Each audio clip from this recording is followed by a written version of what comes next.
So Annette, Annette Smith, Vermonters for a Clean Environment. Ryan, Brian Voigt, Central Vermont Regional Planning Commission. Rebecca. Morning, I'm Rebecca Shalafo. I'm one of the attorneys with the Land Use Review Board. Billy. Hi, I'm Billy Coster with the Agency of Natural Resources. Let's go to, well, actually, Maddie, are you with us? Maddie Cotter, Land Use Review Board. Thanks, Maddie. Dan. Dan Malik, landscape architect planner with Du Bois and King. David. Dave Snedeker, Northeastern Vermont Development Association. Josh. Good morning, Josh Donabedian, District Coordinator for Districts 6 and 9 with the Land Use Review Board. Dory. Hi, Dory Barton with Arrowwood Environmental. Melinda. Linda Scott with the Town of Williston. Jen. Good morning, Jen Mojo with the Agency of Natural Resources, Office of Planning. And Ryan. Ryan Rebozo with the Vermont Center for Eco Studies. So we have a large group, as you can tell. Most of us were here last time. A few weren't. I want to particularly welcome Peter Tucker back. Peter's been part of our Tier 3 working group. He wasn't able to make it the first time, but it's good to have you back, Peter. Thank you. And Josh Donabedian is one of our district coordinators. We thought it was really important to have somebody who's right on the front lines of Act 250 administration. And so Josh is going to join us and be part of this group as well. So, so on our agenda, first, we're going to talk about forest blocks and habitat connector location. And last time, Billy gave a suggestion, which was fleshed out in writing, and that was sent to you with the agenda yesterday, in which, just to summarize, it would involve this using a map from Vermont Conservation Design, the highest priority forest blocks across the state, and essentially having the presumption be that any area that's mapped from Vermont Conservation Design as highest priority forest block would be considered to be any impact on those areas would be considered to be an adverse impact and would have to be dealt with through the Criterion 8C protocol. And any areas not on that map would not have that automatic presumption, and another interested party would have to make a case for why a forested area that was not on that map should also be considered and go through the Criterion 8C protocol. So that was their proposal. And at the meeting, Megan and others said, boy, it'd be great to see a map to understand where those areas are, how much of Vermont they occupy, and what percentage of those areas are already conserved. So like how much of this is going to be impacting non-conserved properties. So Bob Zano from Fish and Wildlife thankfully had done a lot of this analysis prior and tidied it up for us. And that was one of the attachments that went out with your agenda. And my hope is that Bob can share his screen if your GIS is behaving itself. And maybe we can just look at it and zoom in and out a little bit so you can get a sense maybe in your backyard for where these highest priority forest blocks are. I don't want anyone to think that A&R's proposal is now, what we're going to use, but I think it's an important suggestion, and it's a nice place to start, and we can criticize it and make it better and think about alternatives. So Bob, if you're able to share screen, if not, we can change security settings. Go ahead, Kirsten. I don't know if you want to mention, so it's based on a 20-acre block size, and also there are over 1,500 that would fall into that highest priority category. Or I don't want to steal any thunder. Yeah. Yes, that is the case. These are what I'm about to share, I need the link to the meeting and then I'll be on the screen. But yeah, it's our mapping of forest blocks, which like I described last time is units of forest and natural cover bigger than 20 acres. There's something like 4,200 blocks of that in the state. And there's 1,500 of those 4,000 some blocks that are prioritized as highest priority by Vermont Conservation Design. Let me just get that part of the calendar invite, Alex. No, you'll find it in the email, and I'm just resending you that right now, so it'll pop at the top of your email list. But in the email for this meeting, if you scroll down to the bottom, there's a link that's for Teams, and if you click on that, it'll let you join. And Alex, can I clarify one thing just as Bob's getting ready? So, I Absolutely. think any sort of development in a forested area could be an adverse impact, but the criteria focuses on undue adverse impact. So our proposal is that there is a potential for undue adverse impact in areas mapped as highest priority, that there is, and there's a rebuttable presumption that there is not a presumption for undue adverse impacts outside those areas. So just to clarify. Thanks, Billy. That's helpful.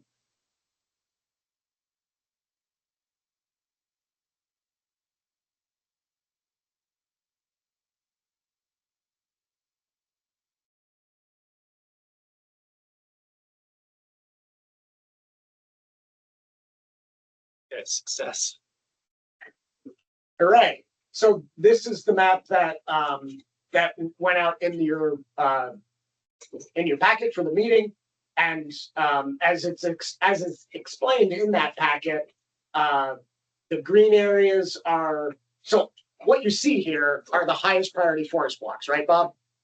And the green portions are conserved based on the conserved lands database that's been created over the last year or so. So we have pretty good information about what is and is not conserved. And by conserved, correct me if I'm wrong, Bob, but conserved means that there's some sort of development restriction on it. A lot of that is in public ownership, but not all of it is in public ownership. Some of it is privately conserved lands. So it's not a matter of what the ownership pattern is, but more a matter of what its conservation status is. And then in brown are the highest priority forest blocks that are not conserved, but are enrolled in the state's use value appraisal system, or current use program, as I refer to it. And I imagine most of you are familiar with the program, but essentially it's a voluntary program. It's a contract between a landowner and the state of Vermont.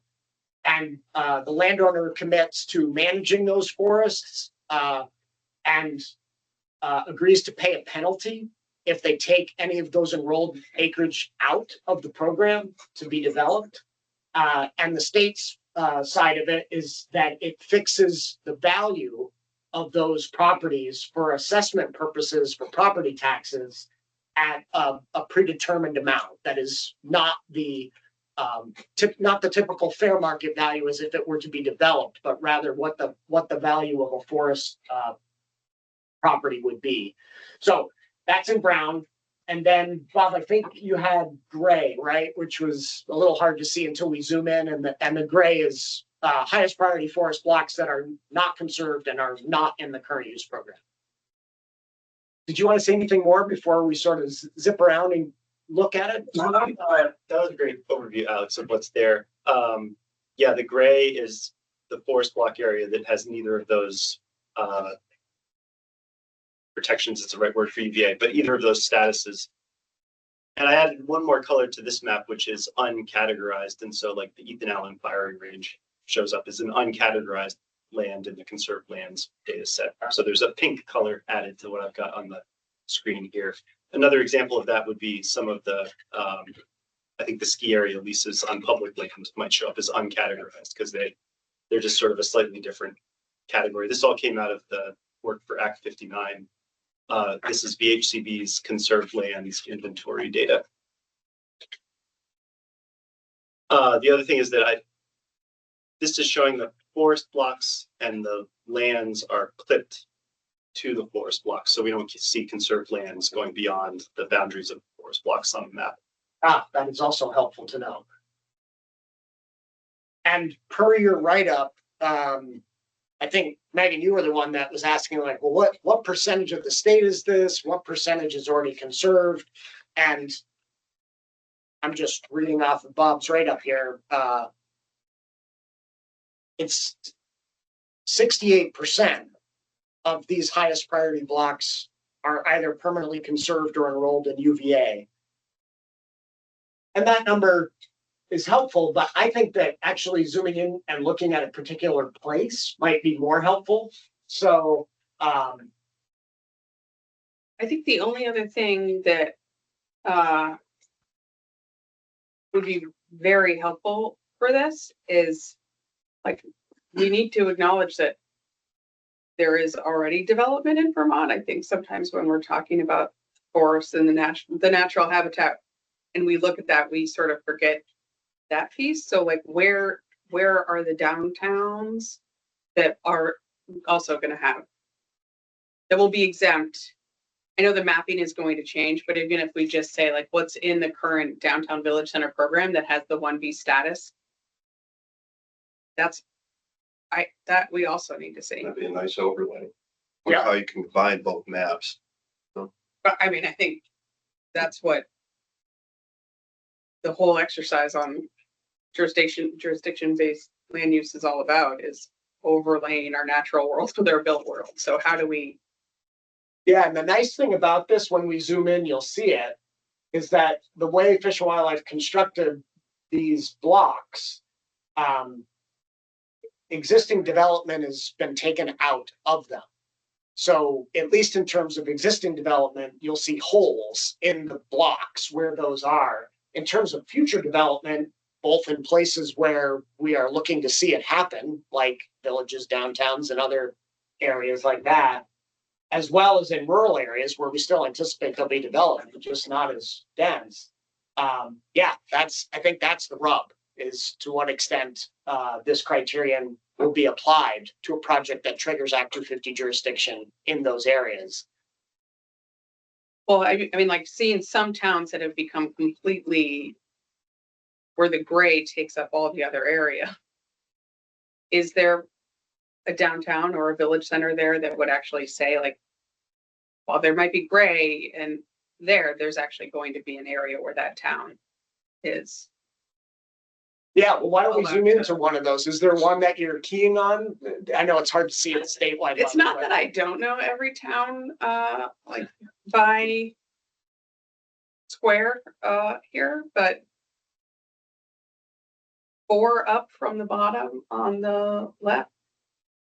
So down near in Bennington County? Maybe 5. You want to zoom 5 in, up? Bob, to that part of the state? We can. I don't know what town it is. We can find that town. I see the one you mean, I think, Megan, and Bob's got his eyeball on it too. One of those two right there. Yeah.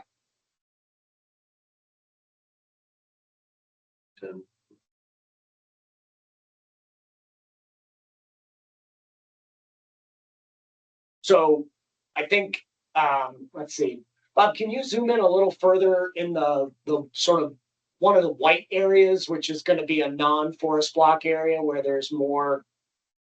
That's good. Yep. So what I see, it's a little hard without the aerial imagery in the background.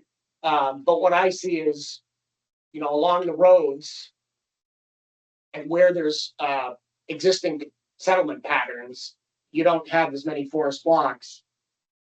And then you have these very large forest blocks outside of those areas. I've been actually looking at the one above, but we can.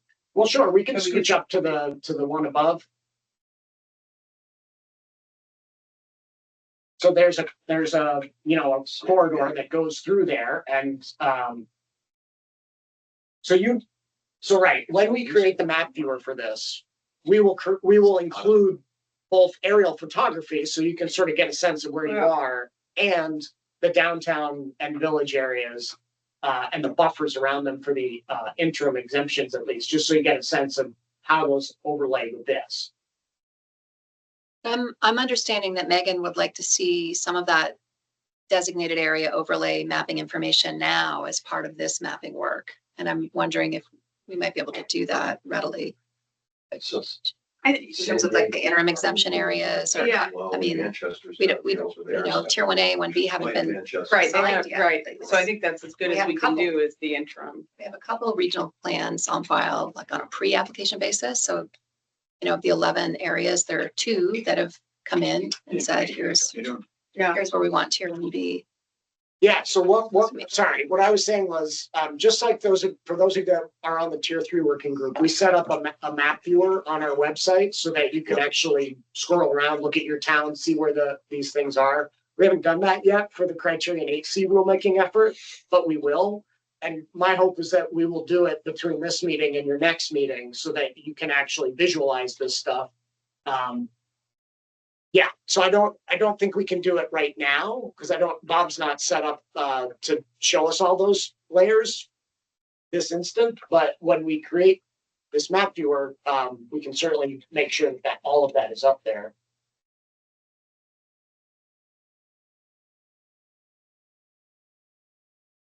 So I think it's important to remember there are 2 things that need to happen, right? First of all, a project has to trigger Act 250 jurisdiction, because Criterion 8C is not a jurisdictional question. So when a project triggers Act 250, then we apply the 8C protocol, whatever it is that it will be, as we discussed. Yeah, so questions. Annette? Yeah, I just wanted to point out that we're looking at Sandgate, which has a population of 400 or fewer people. So that area in white and the areas in white are, I mean, I just don't see this as going to be an area that's going to have a lot of development. So I think we should keep that in mind. Thanks for getting us the context of that. Dory? I was just curious about what happens in those little inclusions in the forest blocks. Right. Those little tiny white areas. Are those really not included in the forest block? Yes. So that's an excellent question, and that was something I was trying to get to. Bob, could you zoom into maybe on the lower right portion of Sandgate? They're in the brown. Move up a little bit. Yeah, right about in there. Maybe just zoom in. It's clearly there's a road. There's some road networks in there. Maybe scroll down a little bit because I think what we're seeing there might be something else. But see all of the little circles that show up, not the ones around the lakes, but you can see that roads have been taken out of the forest block, and these circles are presumably homes that have been taken out of the forest block with a certain buffer around them. So Dory, those areas, if a project triggered Act 250 and there was development proposed in these little circles, then under A&R's proposal, they would not be in the highest priority forest block, and there would be no, the assumption would be there is not an undue adverse impact on forest blocks and habitat connectors for the development in those little holes. So I think we need to apply some nuance to thinking about the habitat block mapping in this case and sort of broadly, because it's a very good cut, but A&R has been, I think, consistent in saying that our mapping is not great for like an in-out line all the time. And I know we're not talking about a jurisdictional in-out line, but we're using it as a presumption. And I think broadly, it is good for that. But when you go pixel by pixel, you run into some quirky things because of the way that we've mapped habitat blocks. And the house cutouts, yes, they're zones to show the effects around the houses and presumably, work expansion close to an existing development is not likely to be an undue adverse impact. There are other areas where we don't map forest block because there were no trees there at the moment the data was collected, where there's been recent timber harvest. And you can see this in places like here. I'm guessing that this is somebody did some kind of timber harvest there, which in UVA, that's going to regrow to forest. Just because it's white and it's not part of that highest priority forest block, I think we would interpret that it's not in the map, but functionally that's still part of the block. And so I think these little quirks of this are going to keep coming up. And that's why we've said from the beginning that VCD and the forest blocks are a really useful tool, but trying to go in a pixel by pixel line in every scenario just runs you into these problems. They're just always going to be artifacts of mapping. Isn't that going to be important for a landowner though, that is considering whether or not their land is now got additional not jurisdiction, but additional criteria? Yeah, I think it is going to be important. I think Bob's point is it's very likely that in this particular area, there's no house there, there's no existing development. It is actually part of the forest block. It just happened to have been harvested near enough to when this data was acquired. So it doesn't show up on the map. But it could have been harvested for the reason of development. I suppose that's possible. Yep. Go ahead. Go ahead. I just want to, and this point was made, I think, multiple times at the last meeting, but this isn't very different than other criteria of Act 250. I mean, I think the agency's always using judgment, like on wildlife habitat. The maps are not perfect. They use maps for deer wintering areas and for bear habitat. And so if you're a landowner and you want to do a project and then you trigger Act 250, so this is not jurisdictional, obviously, we all know that. I don't see this as really different than what I've seen, literally hundreds of times where the agency comes in and says, yeah, this area was not on the deer wintering area map, but, we went out in the field and for these reasons, we think it's part of it. And we think that, it needs to be addressed under Criterion 8A. The applicant could agree or disagree and go back and forth, and it gets worked out right in front of the commission. And I just kind of want to, I hear like this hypersensitivity, like this is like nothing that we've ever dealt with before in Act 250, and we've never had the agency have to use judgment and deal with subjectivity and nuance with some of these natural resources criteria.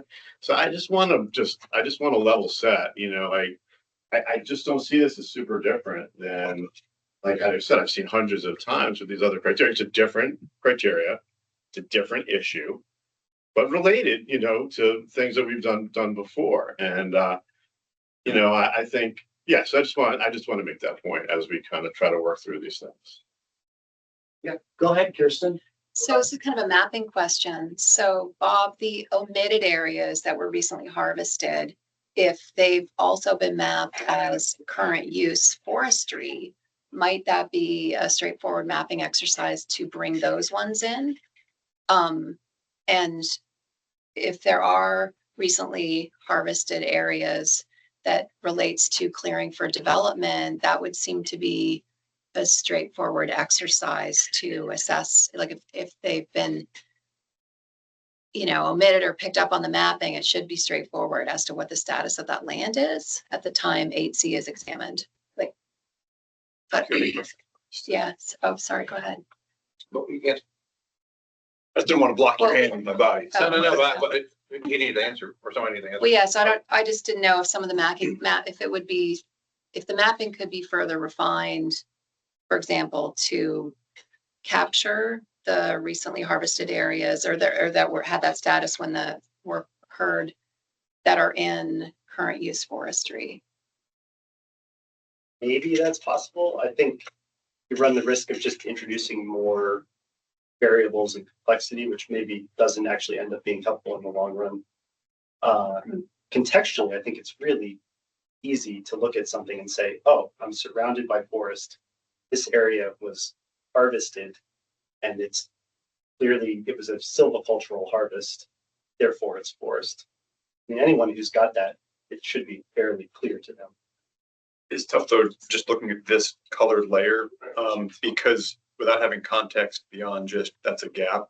I mean, there's plenty of agricultural fields that show up within current use properties that are part of forest blocks. So just saying without more context, it's hard to say that was a harvested area as opposed to that's just a a big old pasture in the middle of a forest block that's been there since, 1870, Yeah, go ahead, Chris, and then we'll come over to Warren. This is Chris Campbell, Winter Regional Commission. And sorry I had to miss the first meeting. I was conflicted with the Building Energy Code working group that I'm also on. I think, right? We both were there. In response to John's question, I'm saying that I'm putting on a hat when I was a deputy planning commission director in Maryland, over in saw inspections and permits. And I think, John, part of what one of the things I just wanted to bring up, and I don't know the solution to this, but I think part of the challenge with Act 250 is that uncertainty, right? Mm-hmm. So, and not knowing going into the application process what the outcome's going to be. Now, I know the rules, the statute says you're either got to avoid, minimize, or mitigate. Nothing in there says you're not developing on that property, at least as far as I'm reading it.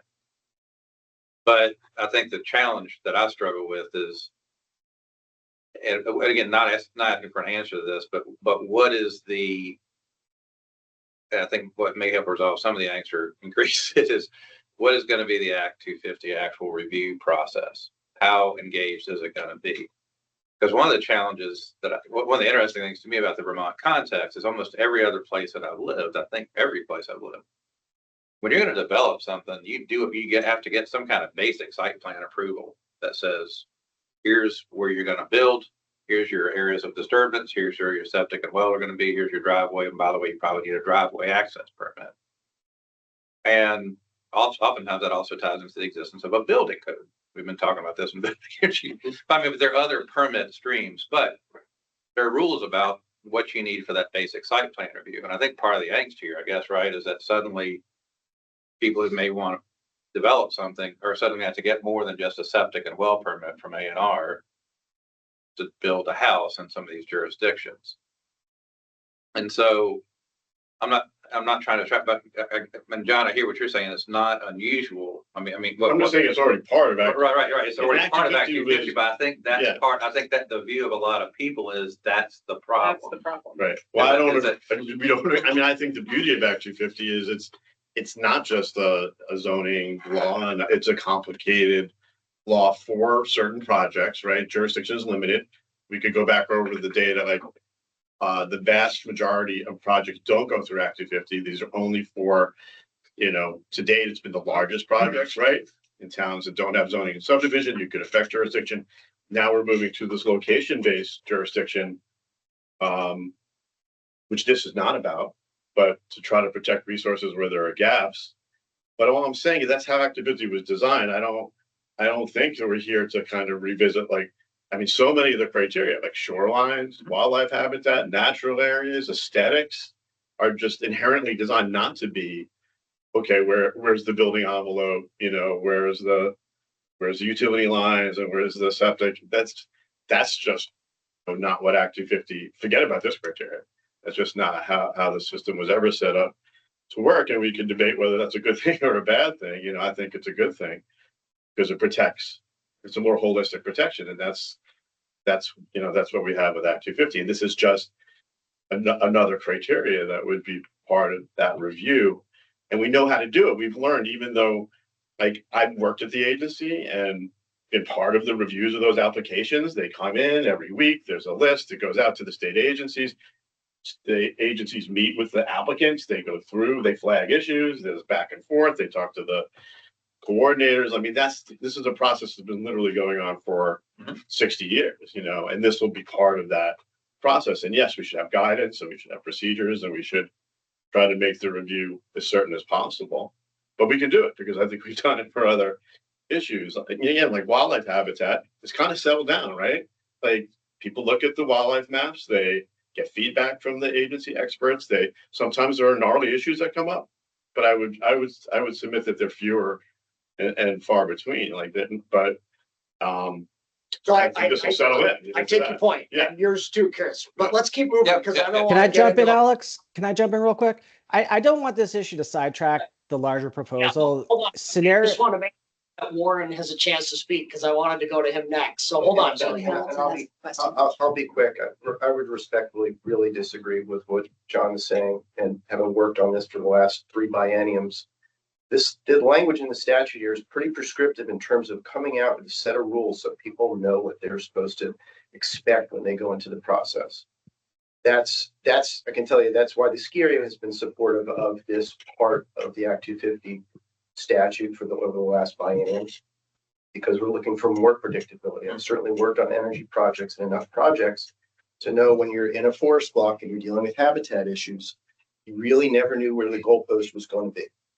And that's why we're here at the table, to figure out what's in, what's out. I realize the maps are never going to be perfect. I'm not certainly asking for that, but it's to create a level of predictability so people know what to expect when they go into the process. That's just so, to the extent that's I'm not arguing from predictability. I think we're agreeing. I'm just saying that the maps aren't perfect. That's all, and that there'll be a review. You've been part of the review too, right? And I agree with let's get it as much certainty as possible. I'm not disagreeing with that, but I'm being honest. Like we'll never get perfect certainty, right? There's going to be some subjectivity, right? There is, I think, Right. but if what was really driving this, going back again, having been part of this now for 6, 7, 8 years, was I can remember Commissioner Snyder's presentation, Jamie's multiple presentations. It's spaghetti lots going into forested areas and the effects of that, and trying to get a handle on forest fragmentation. And we can probably come up with, talked about this last time, rules, best practices, things to get you through that Act 250 sequence. There's a lot of other, and this is another discussion that I want to have with Bob and Billy and others. Like, I don't think we were thinking really about ski areas, as much. And we've got a lot of 20-acre blocks in between trail areas. I don't think we're necessarily going to look at that through the same lens that we do for subdivisions. So anyway, I'm just bringing that up as an example. So I think we were looking at this in a combination with the road rule, which is going to trigger a lot of jurisdiction. Let's not kid ourselves. That was why we needed both of those things, or people wanted both of those pieces at the same time, because they do go in tandem, right? You put the long road in, then you have the associated development that comes with it. That's really what we're trying to get at with this, with this criteria. So people are going to want a reasonable degree of certainty, rather than we'll figure it out as we go along, and every situation is different. I just want to be clear. I'm not saying that I agree with you. Okay. I want to get as much certainty as possible. I'm just saying that, that's how the review goes. Like for Bob's example, this is how this started. Like, oh, there's something like that. Like, how do we deal with this? I agree with you. Let's get as much certainty as possible. But, with the other criteria, we have maps and we have a lot of certainty, but there are some issues that get worked out, right? Well, you weren't here the last meeting where there was a parallel. I was on the phone. Sorry, sorry. Yeah. The way this is set up is very similar to the wetlands structure and analysis. Shocking to hear this, but people don't have always the best experience going through the wetlands program and having a degree of certainty, and that can be any type of project, big box store, housing, energy, whatever.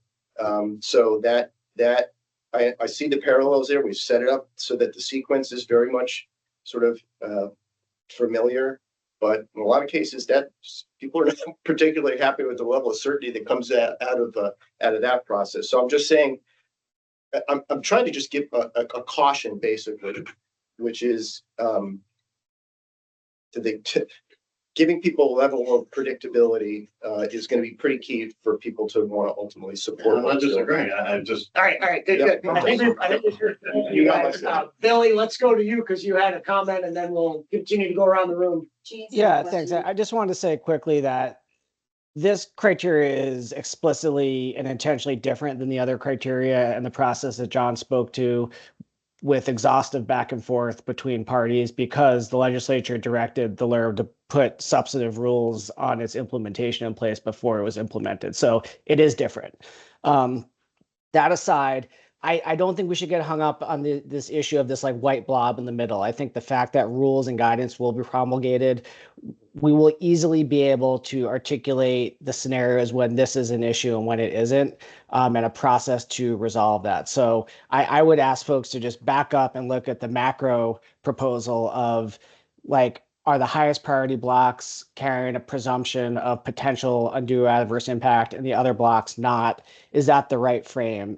These microscopic details we can work out through the guidance drafting process. Yeah, so I really appreciate that comment, Billy, because the way we structured the agenda for today was to talk about whether this idea that A&R put forward of having an idea of where the locations are makes sense to everybody, and what we might be missing by using it, what we might be over including. And so if we get too far afield into the philosophy of it, I think we're going to not get to the basic questions. But Gene, you put some messages in the chat that are sort of fundamental, and maybe you want to speak to them, but you said you're trying to understand what the impact on the landowner, and what do people have to go through to with Criterion 8, and whether they have to hire specialists. So I think I would like to sort of take that question in the context of the agenda item that we're on, which is, where are these places? Where are the forest blocks and habitat connectors? And so I think what we're trying to talk about, and what A&R's pitch is to say, if we use these maps, and again, ignore the microscopic anomalies within them, but if we use these maps generally, they could provide landowners with certainty about, if they're in Act 250, whether this is a criterion that they have to deal with.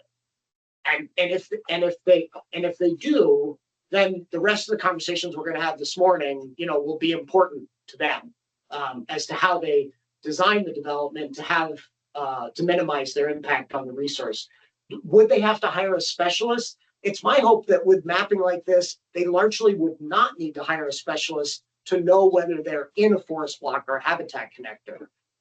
That the maps would help them understand that, and that any input from our district coordinators and A&R would back that up. And that where they would need to potentially hire a specialist would be if they have a complicated project that requires a higher level of design. So I very much feel like someone who is building a house at the end of a long driveway such that it triggers Act 250 through the road rule, and then is reviewed, including Criterion 8C, that person in my mind is likely not going to need a specialist to be able to design that singular house site in order to meet this criterion. Whereas someone with a more complicated project might. And by complicated project, I'm thinking of a 5-lot subdivision with roads, driveways, multiple septic areas, and the like. But that's just my conception of it. Jamie, did you want to speak to this? Yeah, thanks. I agree with you. I think as we go through the exercise and the agenda, we're going to get to a number of these kind of questions of how this is really about good site design. I mean, I think that's the essence of what the criteria is trying to do. And, when I worked at VNRC, we did a lot of modeling exercises with real estate agents and engineers. And, what I heard from engineers a lot is they already do this through site design. They consider a lot of the impacts to natural resources and try and do already site design around trying to minimize or look at the advantage of clustering. So I think that if you are hiring an engineer for a big subdivision, these are the kinds of things that they already consider. I also want to, bring up that right now in Act 250, we have Criterion 9C, and I think and that's forest soils. And so if you're going through Act 250, it's not a foreign idea that forests are intended to be somehow addressed. The problem is that it's never really functioned very well. People don't understand it. There hasn't really been good practice around it. And it was intended to get at impacts or good site design in forest, but it wasn't really set up to do that. And so this is in a way just replacing that with what will hopefully be a more predictable. I mean, to Warren, your point, and I agree with you, like this is about trying to create a predictable process. And we're going to hopefully identify the kinds of design practices that you would implement if you're doing a subdivision or if you're doing a long road that would minimize, avoid, or minimize, or we'll have to discern what times mitigation would be appropriate and how it would work. And I think that will create predictability. And I guess to Gene's question about the blob, if there's a house site there, then it's not a forest block, right? If there's a house, then it's not mapped as part of the forest block. So that won't. I think you're talking about a new house. Oh, that's her asking. Well, if it's a white blob now, then it's potentially either. Yeah, somebody had said that I think it was you, Bob, that the intention of the forest block is to like see that it wasn't precise mapping, that ANR's mapping was not like a parcel level mapping, and that there was going to need to be some interpretation of the map for the broader context. And then that it sounded like was applied to a conversation about a parcel within a forest block that had been logged or maybe was a natural pasture. But there were, I thought, house sites that were in the middle of the forest blocks. And I was curious, Bob, if I understood you correctly, and how would those house sites be treated? Would they be considered with the broader context, or they would be, as Jamie, you're saying, carved out? So the mapping of forest blocks at the most basic level was based on where there are trees or other remotely interpreted natural land cover based on this work that UVM did in 2016. That's what then became the basis for mapping these forest blocks. And that mapping was done at half-meter resolution. So like that far, right, from aerial data. So it's very precise about where there's trees. It's also very precise about where there's not trees. What it does not tell you is why there are not trees there. And so we went through and we used the GIS data to map out every house, every building structure, and put a buffer around it to identify that there's not really forest block at that site. And so that's what we've mapped. And Gene,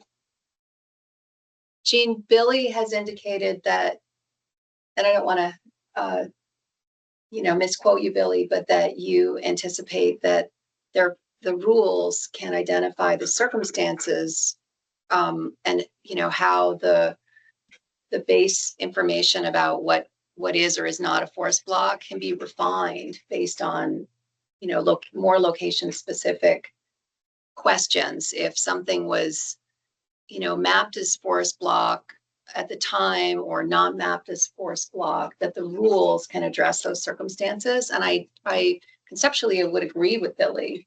So I think, this is the mapping that's available, and there will always be some situations where there needs to be refinement and Got it. more. Yeah, and I would say just generally where there's houses, it's not going to be something that's being considered. If there are areas that were cleared for other reasons and there's some uncertainty, that's where it may come back in. But where there's houses, those are not areas that are significant resources for this criteria. Yeah. Okay. And thank you. That was my question. Yeah. Thanks, Gene, for helping walk us through that. I want to go to Annette, and then I want to get back on the agenda. Go ahead, Annette. Well, I wonder if it'd be helpful to look at a specific example, which I happen to have one in my backyard, about a housing development that went in that avoided Act 250. If you just want to go up one town, Bob, to Danby, and go to the northern part of Danby, sort of right in the center at the north, zoom in where it's brown and gray. Yeah, right there. Okay. So, that's interesting. The entire area that's in white see that road right where your cursor is. That, yeah, right there. There was one house in there, and then a developer came in and put in a 799-foot road and 5 lots and houses, and it is a soggy wet, or usually soggy wet, north-facing hillside. Which interestingly, if this is supposed to have UVA lands on it, my 50 acres there is right above where your cursor is, and it's not showing up as being in UVA. So that what I was curious about in the terms of the mapping is whether or not, because they avoided Act 250 because of the road rule and because of the number of lots, and the town doesn't have any subdivision or zoning regulations, would this rule make any difference? And I guess the answer is no, because nothing is mapped as in that area. And this is an area that I think is connecting the Green Mountains to the Taconics. So I wonder if I have found a deficiency in the mapping, because there is the not conserved, but the UVA lands are not shown here. So I guess it's Annette, not. I think it's actually what you found is it's more important that you're seeing an area that is not mapped as a high priority forest block than whether it's a UVA parcel or not. And that's one of the questions I wanted to get to on the agenda is if we start at least with A&R's suggestion to focus this criterion on the highest priority blocks, forest blocks from Vermont Conservation Design, what are we leaving out? What forest areas are we leaving out? And I think the area that you were showing is a forested area that we are leaving out. Right. And so, as I said in the last meeting, I would not want to have this rebuttable presumption come in that sets a higher bar for people who know what's in their backyard to be able to come in and bring information. A lot of the work that I do on energy projects do not have highest priority forest blocks, but they have very important habitat. And that standard of necessary wildlife habitat is very rarely encountered. And so we're losing a lot, as I heard Jim Andrews once talk about as death by 1,000 cuts. We're losing a lot of habitat because of the way that the rules are written that are only the highest value parcels. And so, most Act 250 projects don't go through hearings at all. And, I keep pointing out that Act 250 is not just about housing, it's about quarries and other things. And so we need to keep in mind that these areas that are being affected that will come under Act 250 need to have a way for the public to participate and for the local knowledge to be brought into an Act 250 arena. Thanks, Annette. So hold on just a sec. I want to show people something because I want to get to one of these questions. Can you stop your share for a moment, Bob, so I can show something on the screen in the mapping world? This is going to look like Christmas, so sorry about that. So this map shows, and Bob, you got to tell me if you think I got the mapping wrong, but I don't think I do. This map shows those highest priority forest blocks in green, but then it shows the priority forest blocks in red, and those under this rubric would not have that rebuttable presumption. So I'm just going to zoom in if it'll let me. Did you just say that? Can you share your screen? Yeah. So you're not seeing it. We're not seeing it. Okay, sorry. I thought that this would also work through Teams, but it's not. So the NIMBYs would have to actually provide some sort of evidence to their. Yeah, I cannot share my screen. Sorry, the way that technology is working today, that's not going to happen. So sorry I teased you with that. I guess what I wanted to indicate is that by using the highest priority forest blocks, it's not all forests in the state. There are large areas of forests that will not, are not covered by that. And we just have to know whether we're okay with that. And so I guess we'll need to get the map viewer up so all of you can see it and have a chance to think about it some more outside of this meeting. And Alex, how much of that was public land, do you guess? I haven't done that analysis, but I can, so I'm very familiar with the town of Heinsberg. That's where I was planning for a long time. There is very little highest priority forest in Heinsberg. And the entire eastern side of the town, which is the forested hillside of town, is priority forest, not highest priority. So when I looked at this map, I went to Heinsberg first and I thought, well, that's odd that if a project triggered Act 250 in the part of Heinsberg that everybody who lives in that town thinks of as the most forested, that Criterion AC would not apply.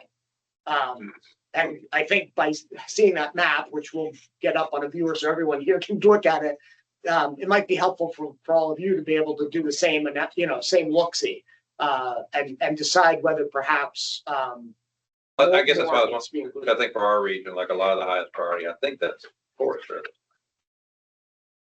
Could be wrong. The red, right? That was anyway. Everybody else can see it. I'll talk about it later. Yeah. Okay.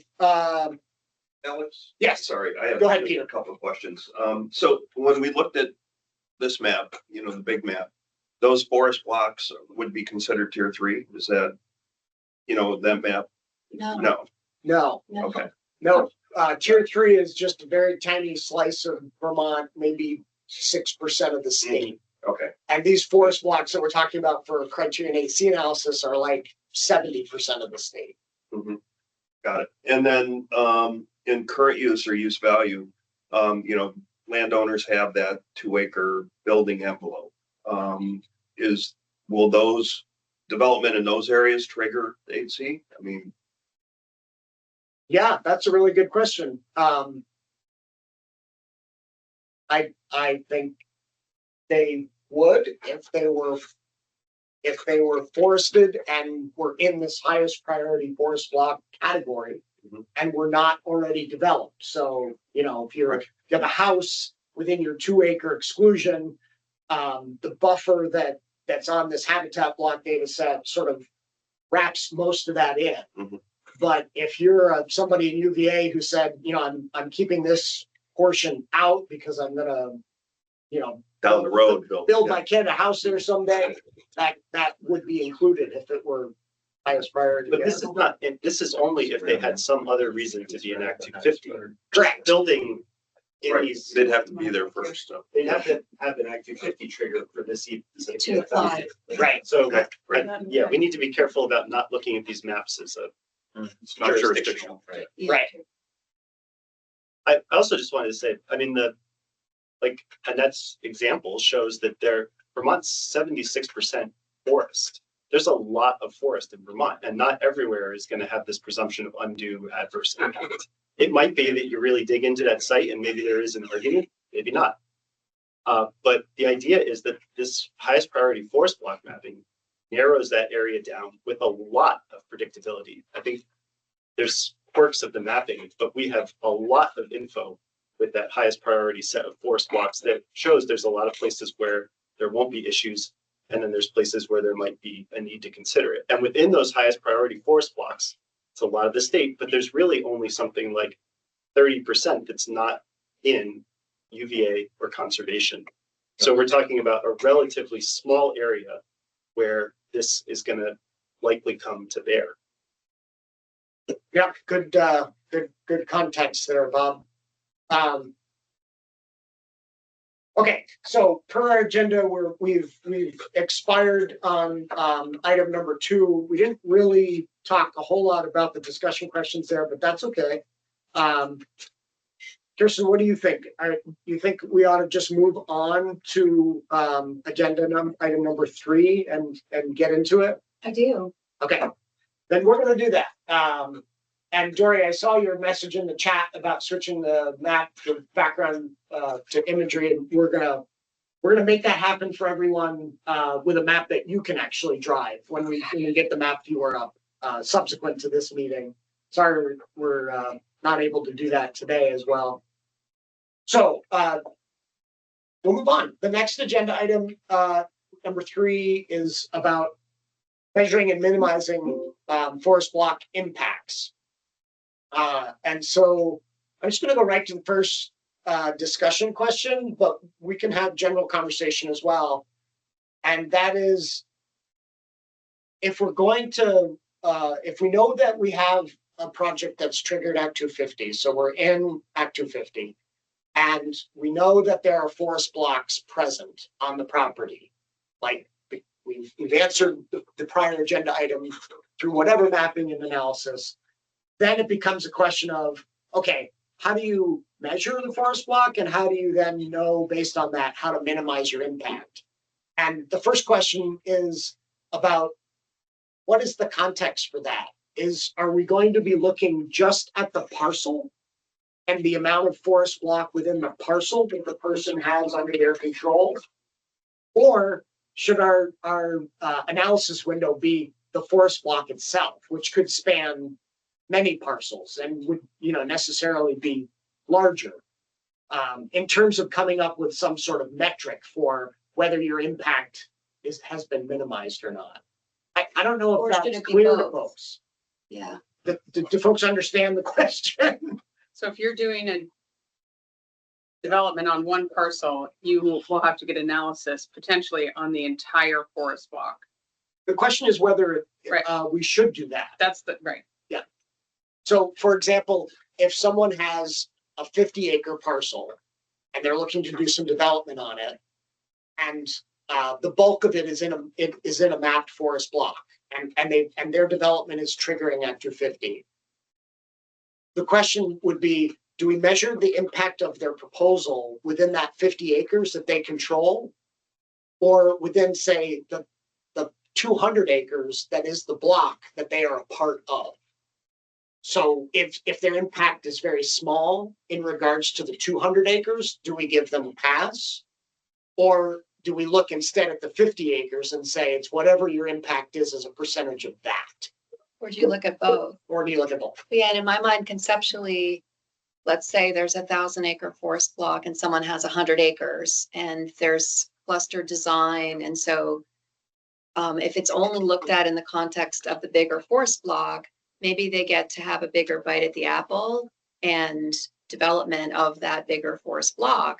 But then maybe, 10 or 20 years hence, there's other landowners who can't realize that same development potential and what's reasonable and fair. And so, I just don't know how people think this analysis should work. Maybe it's both. Maybe you look at just kind of the metrics of how big is the block and is there some percentage, or maybe you look at the parcel too. I'm interested. Let's hear from all of you on that. David, you're welcome to speak, David, but you put it in the chat. You think the analysis should be limited to the project area, not the entire forest block. So just the parcel. Correct. Anybody else online want to go first before we go around the room here? Okay, we'll go around the room here. Chris? I mean, I'm inclined to agree with your approach. You have to look at both, because I'm kind of concerned that if you do it just on the parcel area, and I don't know how realistic this is, but I'm wondering to what extent you set up a situation where it's going to be a race to kind of get your parcel developed. So it might have to kind of create a negative pressure. So, or an unintended consequence of those who have the capacity, get the plan in, get it approved, because as others who are owned in that block, I don't know, do you try to get ahead of the curve? So I don't know, that it's kind of an imperfect solution, and this is where, this. Other thoughts? Go ahead, Glenn. I'm waiting with bated breath to see what Bob says, because I'm assuming that in conversations, honestly, from a science perspective, I'm assuming developing around the edge, of a forest block is what is sort of where we're going to have the least amount of impact. So I don't see how you could, but I see the issue, it's sort of a tragedy of the commons type of an issue as well. So I can see a need for sort of both, at some level, both types of analysis depending on the size of the block. Yeah, that makes sense to me that you. Charlie's Well, got the answers. I don't want to overcomplicate it, but I think it's kind of more nuanced than that, depending on what you're looking at. Like if you're looking strictly at fragmentation of forest in a way that would limit access for management, that's one thing. If you're looking at impact in the context of something like the NHI rankings for rare, for forest natural communities, you'd be looking maybe not just the forest block, but in that biophysical region. So say your project is on a property that has a sandplain forest. You'd be looking at, well, how much of the development on that parcel might impact the sandplain forest, but how much of that sandplain forest is in that forest block, but then also how much of that sandplain forest exists in total. There's also the question of the condition of it. Is it a great example of it, or is it just like, well, it's not a great example. I mean, so I don't want to like add fuel to the complication fire, but I think the question might be problematic in that it depends, right? Yeah. I didn't know if it was a good question, but it's a great question. I like just the think that it's a little more administrative side of complicated things than- and making things as clear and unambiguous as possible. This is sort of where part of my mind goes. But I think this is also where I think last meeting, the question came up of like, how much of this is on A&R versus how much is on the applicant, and who has the information and who is actually best positioned to come back and say, here's what we're seeing, here's what we want to consider, as opposed to saying to the applicant, you got to go figure all that out. So I think there's also that question that came up last time that we haven't fully addressed, maybe. And that can go back into the parking lot, but I think there's a tie-in here in terms of who's doing the analysis, who has the onus to do it and present the information based on who's got it. If that makes sense. Did you have a thought, Bob? Well, I think I agree with the idea that we need to look at we have to look at the whole forest block for the context. You couldn't limit yourself to the property. I think it would just not really be feasible to make reasonable analyses if you couldn't look beyond the property boundaries.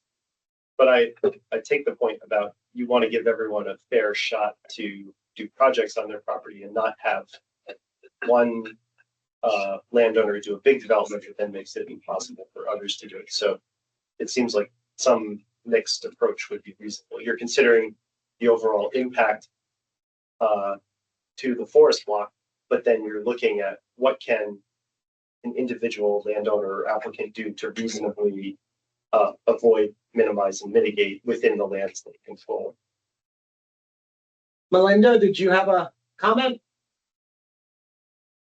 Yeah, and that's that, sort of going back to the death by 1,000 cuts. I see this as, I don't know, problematic because while the impact of one individual project might be pretty small when we're talking about a habitat block in its entirety, the combined impact of, say, 10 or 12 projects over a number of years could be pretty big in the end. So I don't quite know what the answer is or how to grapple with that. But and I also think that the entire forest block does need to be considered when making these decisions. But I guess I'd sort of lean towards where there's an alternative for the landowner to just stay out of the block entirely. I mean, some landowners there may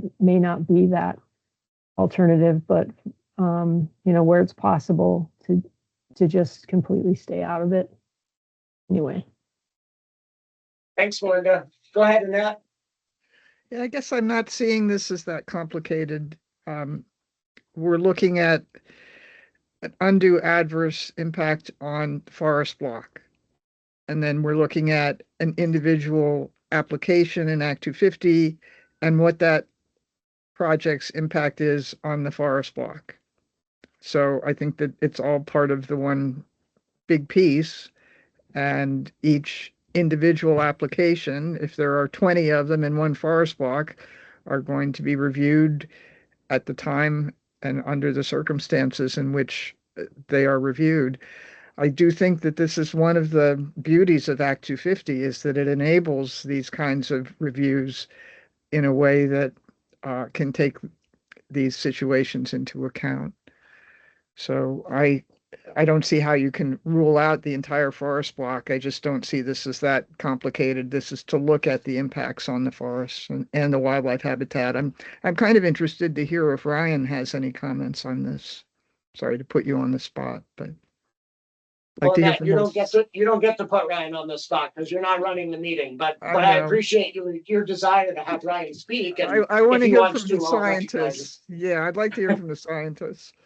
Well, Yeah, Brooks raised his hand, so thanks, Ryan. I'll jump in there. And I think a lot of my thoughts were kind of said. I kind of feel like, the scale in which we're interested is the block scale. So that has to be part of the review. For I guess a lot of the reasons I've already mentioned, the cumulative impacts over time. But I think the way I'm thinking of it is that's kind of the scale in which we're working and in which we're interested in these forest communities. So I think the block level makes sense to me. I think from a landowner's perspective, to the extent that we get to these other questions where we talk about, like, is there a numeric standard we could have within the rules that said you can impact this percentage or this much? Looking at the entire forest block beyond the parcel boundary is actually to the benefit of the landowner. If I own a 5-acre piece of land and somehow I triggered Act 250 and I have to go in and talk about my Criterion 8C impacts, and my 5 acres has, 4 acres of forest block, but that 4 acres is part of a 1,000-acre forest block, I think I could come in and make a pretty compelling argument that I should be able to develop all of it. And my impact would be negligible because I'm part of a giant forest block and I'm right on the very edge of it. I'm the definition of minimizing impact. And I don't even have to do anything special because I'm on the edge to begin with. You know what I mean? So I think it depends whether we have numeric standards and what the design criteria are, but I do think that looking at the whole forest block could actually benefit someone who has just a slice of a forest block. And Bob, isn't it true that many of these forest blocks are quite large? Yes, particularly when we're looking at the interior forest blocks, there's connecting blocks where we'd be looking at habitat connectivity that might be smaller. But Gotcha. Yeah, I mean, some of these blocks are tens of thousands of acres. So a small few acres here and there is probably not undue. Now, Go ahead, Chris. And I mean, your scenario gets to my concern. I was going to kind of voice my concern to challenge my own scenario that's in my head to see if it's warranted. Because my fear was that, based on my comment earlier about kind of the rush potentially to kind of get your development. So my fear was like, so let's say there's a developer that wants to develop, 100-acre resort housing type situation within a forest block, or there are other people who kind of have the means to kind of get in there and do that, get the permitting done. And then there's that 5-acre person who has probably lived in that town forever. And I'm not trying to make this about, but I'm just trying to think like the people in our smaller towns are going to be affected by this, who finally have a chance to build their house, put a trailer or whatever on that 5-acre parcel. Are they out because the other larger scale developers got in? And so to me, that the scenario you just posited, where it's just, you can, there's a kind of a minimum threshold or something established. To me, that helps resolve a lot of the concerns that I'm hearing out there. But because part of the concern I'm hearing is what's going to be the impact on the person who's trying to just develop, a relatively simple property, not like a larger scale development.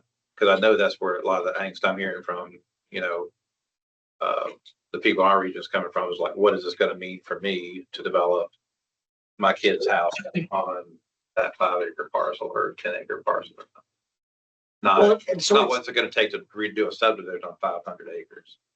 So it does speak to the next question that we postulated on the agenda, which is, should there be a numeric standard governing how much forest block must be retained?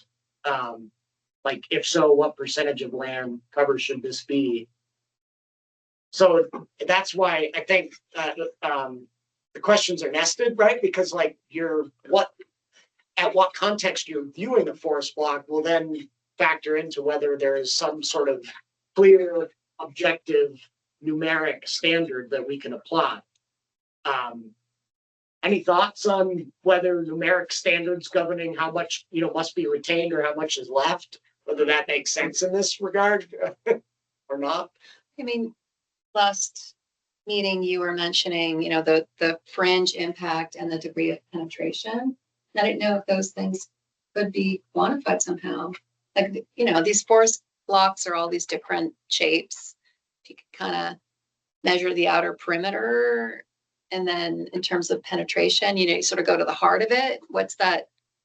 If you've got a piece of property that is somewhere in that, it presumably has some kind of frontage or road access. Can that stuff sort of be measured? But maybe it just doesn't really lend itself to that. Well, that's the question. So I'm interested to hear everybody's thoughts on whether a numeric standard, with the nuance that Kirsten's talking about is something we should explore in the rule. Go ahead, Jamie. So Dory was up first if you want. Okay, thank you. Dory, yes, please. I'd say I'm concerned about a numeric standard for this specific criteria, only because I feel like we've done analysis for folks that's been like, okay, so you have a forest block. It'd be great if you could conserve the whole thing, but if you're going to have development, what are the areas of that block that are kind of maybe up for sacrifice? And it's so situationally dependent that to say, oh, you can lose 10% of the block, but if you lose a particular, the core of the block, then what do you have left? And so that's where I'd get really concerned about saying there's a blanket, you need to leave a certain percentage, when it feels like for this criteria in particular, it's really important to preserve very specific areas to maintain the function of the block that we want. But Dory, do you think that's true if the block is not mapped as a habitat connector, but is rather just a large chunk of forest? My thought is that if it is just a large chunk of forest, the specificity with which individual areas within it might be considered doesn't seem so important, as opposed to the sort of basic landscape ecology proposition of edge impact is less important than core impact, and that perhaps we could come up with numeric standards that say, if you're within this many feet of the edge of the forest block, good. If you're beyond that and you're into the more interior portion of the forest block, bad. Do you not think that we could do something along those lines? So you're going to map that. So you are going to be looking at the interior mapping as well, then, to develop these setbacks. Potentially. I was thinking about it kind of, as Annette said, as simplistically as possible, saying we know where the forest block is, and now we have to judge whether a project that's under review is having an undue adverse impact. And if they can keep their development within a certain distance, I'm just going to throw out a number, 100 feet. If you can stay within 100 feet of the edge of the forest block with all of your impact, then didn't you minimize it? Like, couldn't we have a numeric standard like that?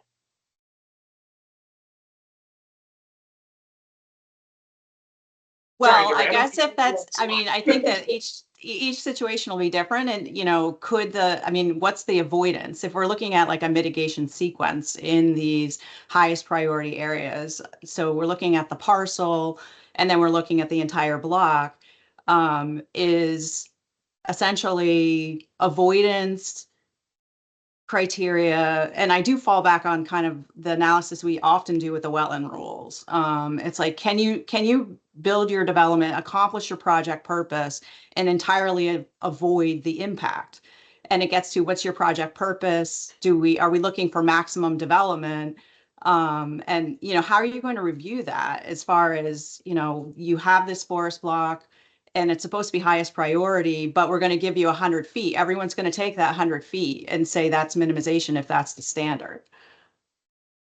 Right. Isn't that good? I'm saying that might be a good result, is that if we keep the integrity of the forest blocks across the state with only nibbling around the very edges, I think we've accomplished the mission.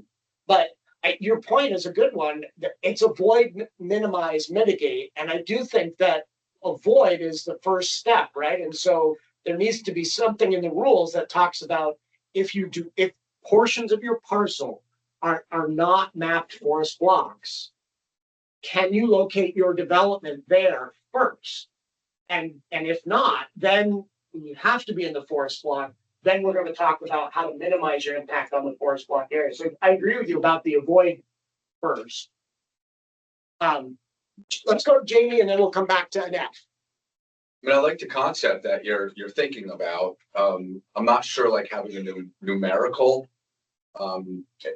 is there could be the guidance that if you're going to stay along the edge and the closer you can stay to existing development, the better. There may be situations where somebody already has existing development and it's not necessarily along the edge. And is it better to try and cluster new development around that impact or around the edge somewhere else? I think those are sort of the kinds of things that you would want to do through the analysis and have a consideration. If you look at just like a forest cover numerical, then how are you going to factor in things like forestry that's happening? And I think it's just going to get very confusing, but I think you could get to your point by maybe having more of a narrative of the site design sort of best practices that would hopefully get you the same result, but allow the flexibility. Gotcha. Okay. Annette, what do you think? I don't like the numerical value. I think it's site specific. I've got scarlet tanagers nesting at the edge of my forest, wood thrushes.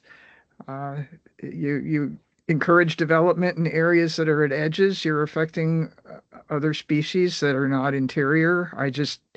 I don't see how having a numerical standard is going to be generally beneficial to the environment. Okay. Anybody else have thought on numerical standards? Go ahead, Bob. I think that idea of pushing things near the edge is really good. What comes to my mind with a numerical standard is, so what happens after you have the development? Does the numerical standard reset, or have you drawn a line that then you cannot go past?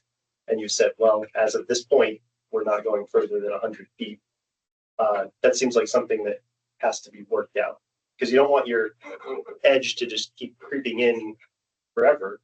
Right. But I also don't know that we want to just say we'll eat 100 feet of the forest and then anything beyond is a big problem. I don't know. That doesn't seem quite right either. Gotcha. Well, just another minor detail, but some of these forest blocks then are connecting to the habitat connectors, and that's not a location where we would want to be promoting an intensity of development at that edge, I think. But yeah, I think at some point we're gonna have to start distinguishing between interior forest functions and connectivity functions, which the connectivity piece happens at very discrete places at the edge of the block. And so those would have to be treated somewhat differently. Yes. After the break, we're going to talk more about habitat connectors to the extent we can. We tried to set up this conversation to separate the two and talk about forest blocks first. So some of the other questions that are on here, Kirsten alluded to them. I'm hearing mostly that a numeric standard is problematic. But some of these other questions have to do with the degree to which a development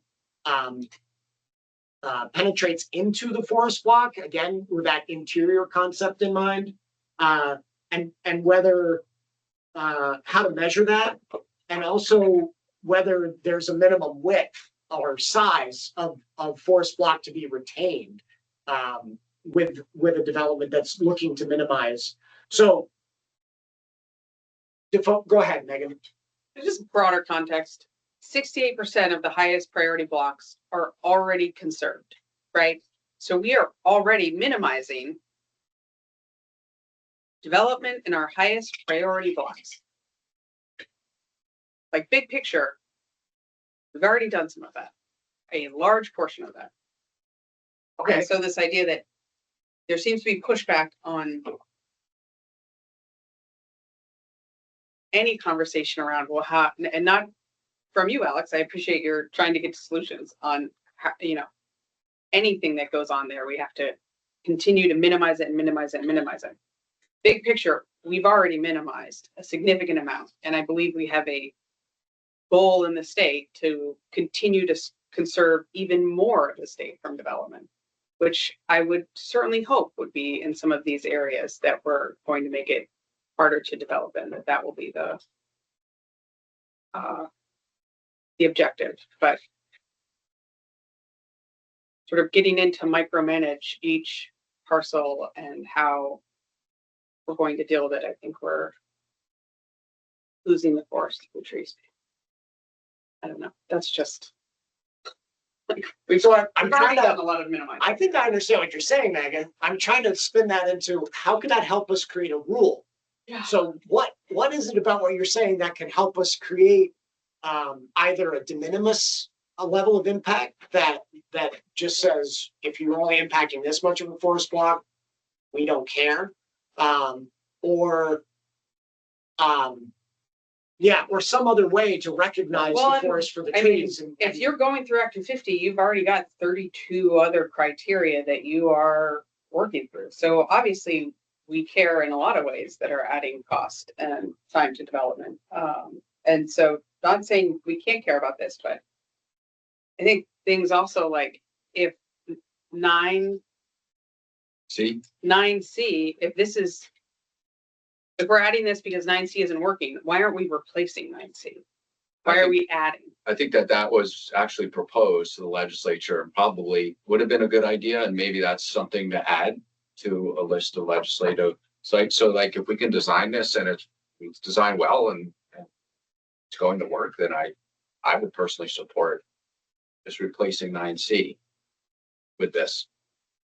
And I almost wonder, I mean, because you raised a good point at the last meeting, and we know we already have like conservation subdivision, site design standards and practices that exist. And I almost wonder if we sort of compiled those and looked at those, are we almost 90% of the way there to almost identifying what are we trying to do here as far as setting up. And I'm going to channel Jens Hilke. He always says when he's advising municipalities when they're on how to minimize fragmentation, it's about pattern. It's about the function and pattern of the block. It's not so much like just how much forest cover are you minimizing. It's are you still sort of maintaining the function through the pattern of your development. And I think a lot of those conservation subdivision standards get to that issue.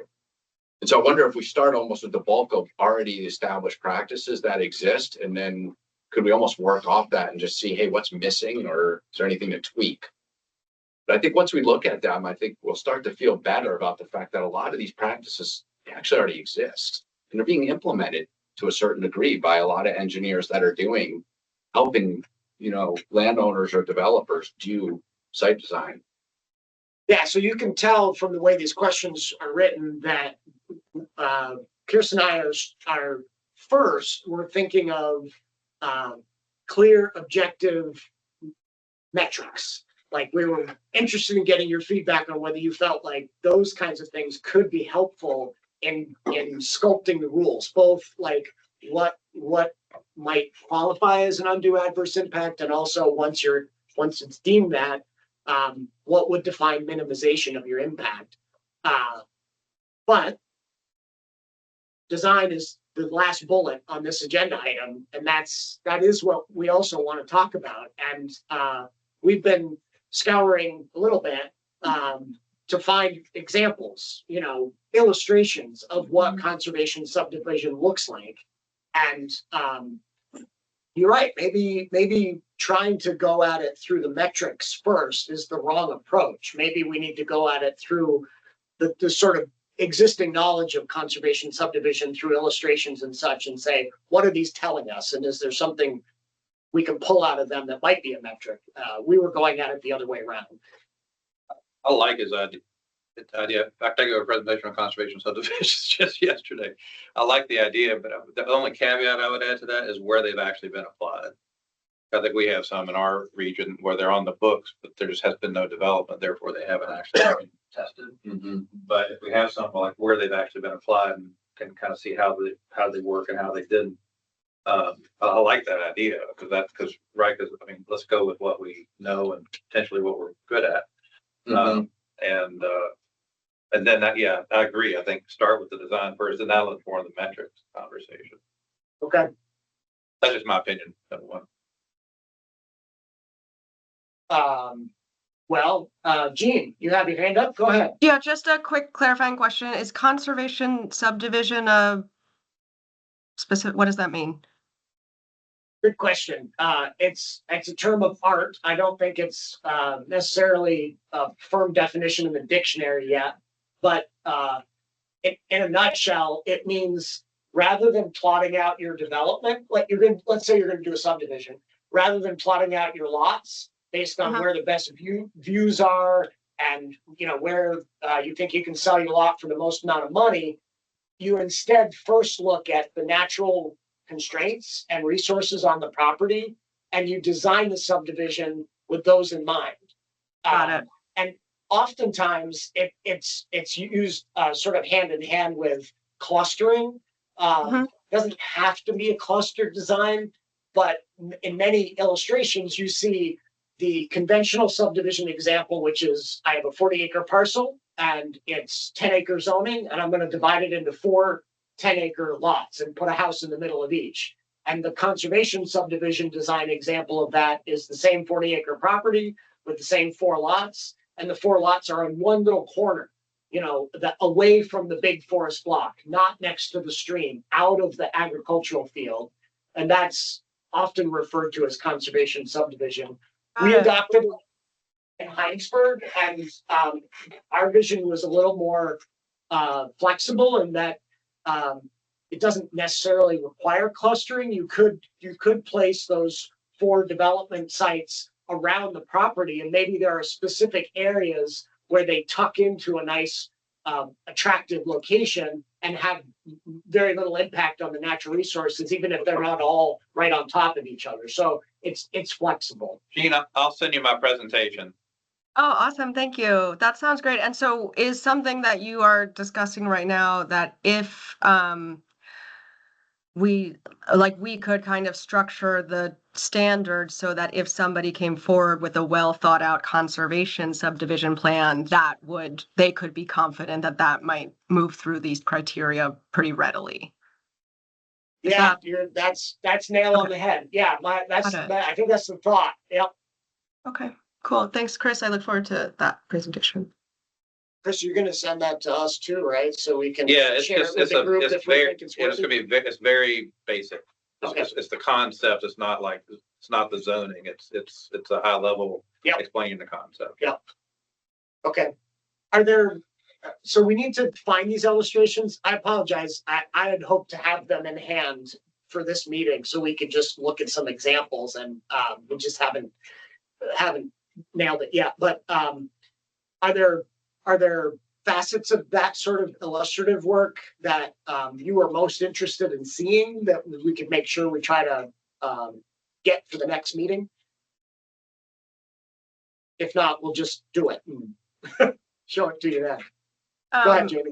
Yeah, one thing I'd love to see is some kind of economic and cost analysis of the different types of conservation subdivisions, and just like how does that type of development or the different models of it typically play out economically. And Gene, just for your interest, sorry, Alex, if you want to just respond. Yeah. Another way that you can use the conservation subdivision tool, especially for your group's interest, is the conservation of farmland and other working lands, and therefore it can be a good alternative to develop them and also be able to continue to provide access. And sometimes those are held like in common as part of the conservation subdivision. Therefore, like if it all goes into some kind of private holding, maybe they actually lease out the farm, right? So the farm may change hands. But they're examples of like CSAs being kind of like a feature of these new developments. See, there are all kinds of, I'm not saying that's going to happen. I'm just saying it's another potential tool that the land access board might also be interested in kind of digging deeper into for other aspects of the work that you guys are doing. I love that. Thank you. Yeah, we've been like talking about these. We feel like we're making up words. We didn't know there was a whole category of agri-hoods and cluster housing. And so that's really gratifying to know. This is like a term that everyone is using. And I guess just one last thing I'll say is if I'm understanding the meeting we've had so far, there are just a number of times where people say, yeah, but if you're just putting one trailer or developing one house, like it's unlikely to trigger Act 250. And I want to share that a lot of the conversations we're having are really recognizing that like subdivisions and land sharing are going to be a really relevant factor to empowering more people to own homes. And so when we are thinking about, okay, up till now, those kinds of smaller lots have maybe just had one house on them, like we are actively trying to promote people clustering and building subdivisions and working together so that they can afford to access land and home ownership. And so just want to say, like, anytime someone has said, like, yeah, but it's unlikely to trigger Act 250, in my mind, I've heard, yeah, but what if it's not just one house? Because we'd love to see 4 people living there or 6 people. Families, I mean. Thank you. Kirsten, did you want to chime in? Oh, I was just going to quickly mention in response to Jean's interest in like understanding the economics of conservation site development. Generally, it would be less costly to develop in a clustered format because your site infrastructure, your roads and driveways and utilities are less spread out on the land. So there's less quantity of those features that would need to be constructed and paid for. Yeah, Jamie. That's a really good point. And I've heard that a lot from engineers that we've talked to, that it's usually a cost savings, to do this. I don't know if you've seen, there's a publication that we put together at VNRC called Community Strategies for Vermont's Forests and Wildlife. And it's a compilation. It's maybe, a couple of years outdated now, but it's a compilation of a lot of these practices that different municipalities have adopted. And there's also some illustrations in there. I have seen that. Great. So forward it. One of you two, just like Chris is going to forward his conservation subdivision presentation. Yeah, you may just have to check to see if you are going to cite to one of the municipalities with regulations or bylaws, just may need to check to see if it's still the same language. They may have actually updated it, but the concept is still there, and you can pull the concept. Okay. Kirsten, do you want to show anything, talk about anything? We are at break. We're ready for break at this point on the agenda, but I don't want to cut off if there's something more on this. No. Before we dive into habitat connectors after the break. Okay. No. Okay, well, we're going to take a 15-minute break, which means we'll be back here at 10, what does that make it? 10:50?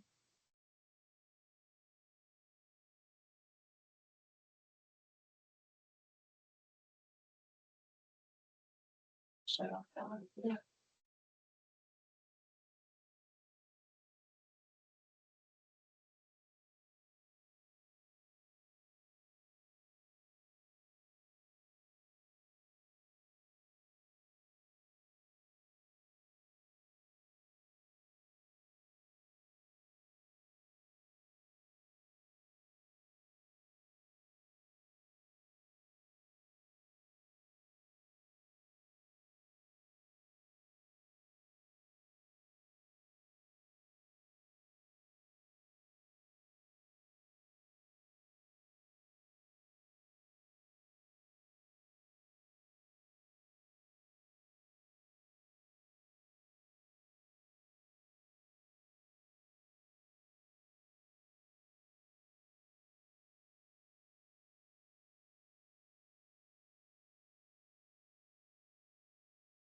The room is muted.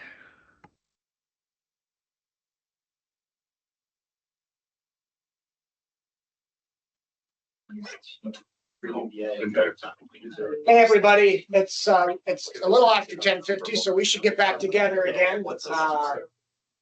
Annette, I heard you speak a moment ago. Can you confirm that you can hear me? Maybe not. Yes, I can hear you. Yes, you're audible now. Great. Maybe you could do me one more favor, Annette. Sorry to make you the guinea pig for the online folks. I'm trying a different way of sharing screen. Are you seeing the agenda right now up on your Teams window? Yes, we're seeing the agenda with somebody's background of the desktop. Oh, it's got it. Okay, great. Yeah. I'm gonna take that down, but I'm happy that I figured out how to share properly from my own computer. It's only a big chunk of the state. Okay, let's get back to it. So in the first, where we left off, we were talking about measuring and minimizing impacts on forest blocks. You'll notice for agenda item number 5, the questions are very similar. So there may be a little bit of retreading here, or maybe we can go a little further. But our idea was that, as Bob's indicated a number of times, there is a substantive difference between a forest block and a habitat connector. And, they're defined differently in the statute. And we talked about this at the first meeting and I think Billy even brought it up, that it's possible that there may be ways to minimize your impact on a forest block or mitigate your impact if you must have it, and the minimization, can't quite do the job. And it's possible that that's not the case with some habitat connectors. There may be some habitat connectors where any impact would eliminate the function of that connector, and so it may be a little more tenuous. So in any case, same first question. If we're thinking about the analysis and the impact to the habitat connector, should we be looking at that portion within the parcel that is up for Act 250 review, or should we be looking at it in the context of the overall habitat connector? Go ahead, Chris. I would argue, not trying to jump ahead, but I would argue similar to what we just landed on about the design, that even with the habitat connectors, that's even more important. Kind of that conservation subdivision type approach, because and maybe I'm wrong, I'm not as much of an expert as others in the room, but when we start talking about the habitat connectors, the grain gets a little finer than with the habitat, but then with the forest blocks. And so to me, it's just even more important. So I would argue start maybe with that conservation subdivision type. Let's look at that and see what maybe some best practices are, and then kind of start with that, and then figure out does the numerical what would think. Gotcha. Any other initial thoughts on? Yes, go ahead, Peter. Alex.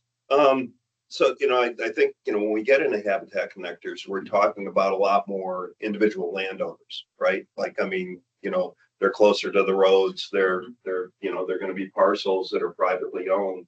And that's always been our concern, what's the impact on that particular landowner? So, there's going to be a lot more individual landowners in those areas, I think, versus big forest blocks where, Champion Lands or whatever owns, right, huge chunks of it. So, it's how to be fair to those individuals who just happen to be in the wrong spot of a habitat connector. Yeah, Bob, I'm curious to get your feedback because when I parse, and I know most of us in this room have not done it, but I've done some because I, have some GIS access.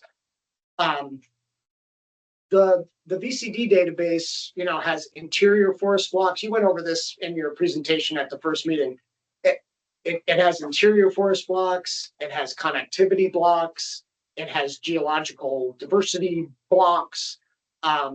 And when I think habitat connector, I think like a lot of people, I think of a very discrete area that connects one block of habitat to another. Maybe it's a riparian area where wildlife are moving in the vegetated buffer along the stream.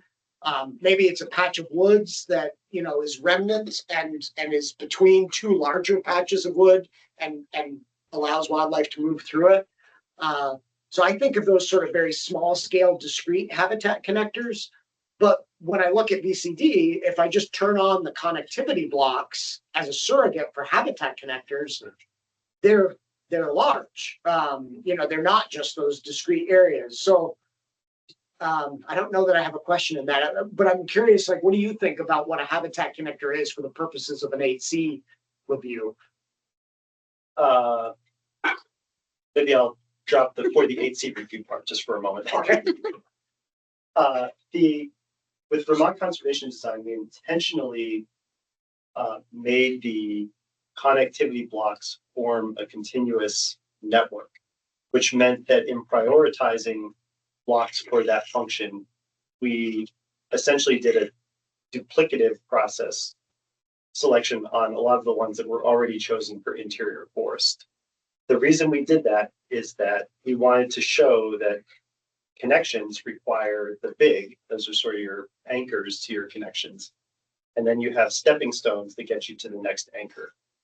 So you can look at that whole network of blocks and you can say, yeah, here's stepping stones that really on their own would not be that ecologically meaningful, except for the fact that they are in this place between other things that you're trying to keep connected.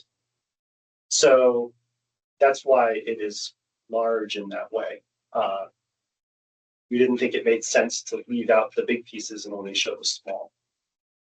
I think really the function of connectivity does happen at those block to block edges, but you also need to remember that for those block edges to mean anything, you have to have the rest of the block. So I think when we're reviewing the greatest threats to those connections is probably along road segments. And then I guess the last thing just to say is that I think kind of to what you were saying, Peter, this is a place where I think that risk of you have a very discrete area. And if a few people get in early and develop, and then you're left with just a little bit, the remaining landowners then are suddenly carrying this huge burden of maintaining that connectivity. And figuring out a way to address that that's fair and equitable just seems very important here. Go ahead, Megan. Can I ask for a bit of a step back? I think it was very helpful at our last meeting when Bob went into details about like, what are we talking about when we're talking about forest blocks? What are we talking about? For those of us that aren't scientists, ecologists, conservationists, when I hear habitat connector, like what are we talking about? And I think at one point they was said mammals, like, what's included? Because my, if I am the average Vermonter, maybe that's the role I play on this, that is like, do I look outside and be like, well, there are a ton of squirrels that are running or is that like, what are we talking about? Bob, you're probably the best person to speak to that. That's what I had in mind this whole time. The squirrels? Squirrels. They're unpredictable. And I just think or they team up with the chipmunks and you put them together. It's really hard. If that's really the issue, I could just have my dog just go. I think probably Clear the area. Eliminate that question. Right? The dog out.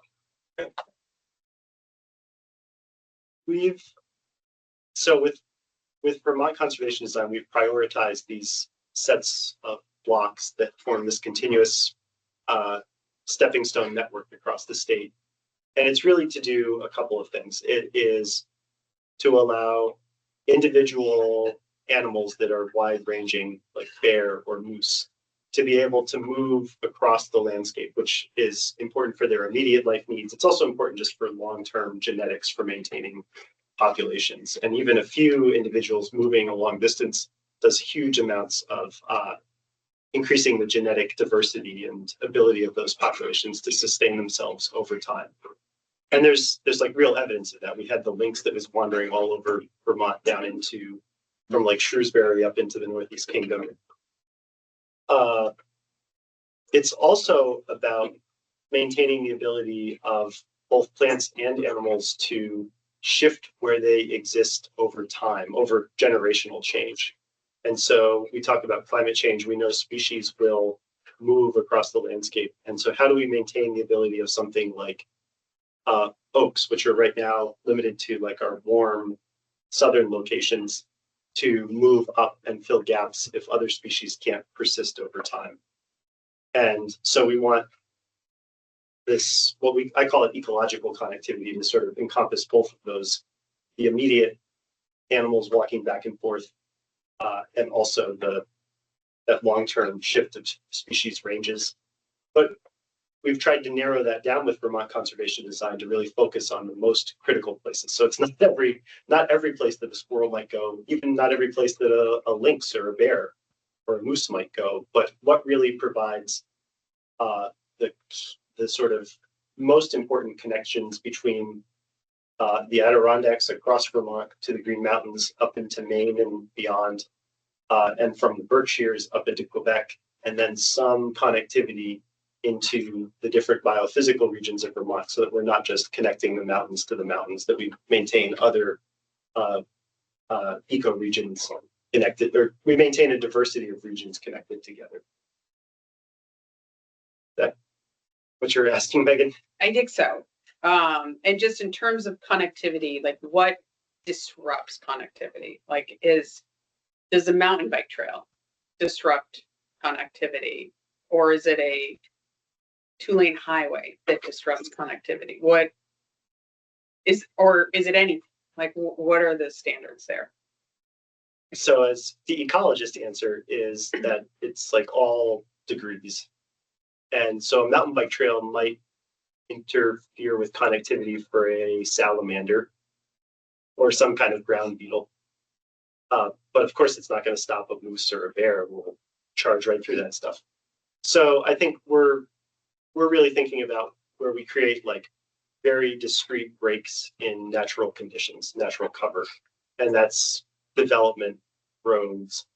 And there's degrees even with that, right? Like a class 3 unpaved road where the trees are practically touching probably affects connectivity less than the Winooski Valley, where you've got the railroad, Route 2, River Road, and the interstate all passing through the same corridor, where you have a huge break in connectivity.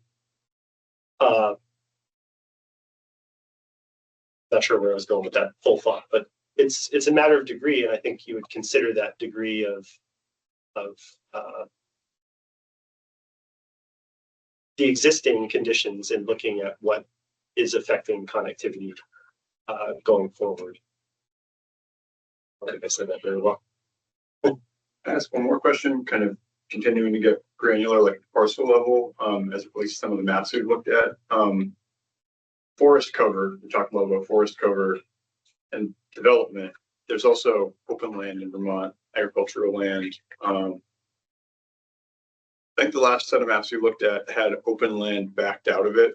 So you had the little bubbles around houses, but then also your cornfields, those things weren't included in the connectivity zone. And is that how this is going to proceed, or is there a thought about including areas that are in agricultural use within connectivity zones as well? Thinking that if something goes from being a field, there's some degree of connectivity value, might be different than a forest cover, but once that field gets developed into housing, it totally loses the value.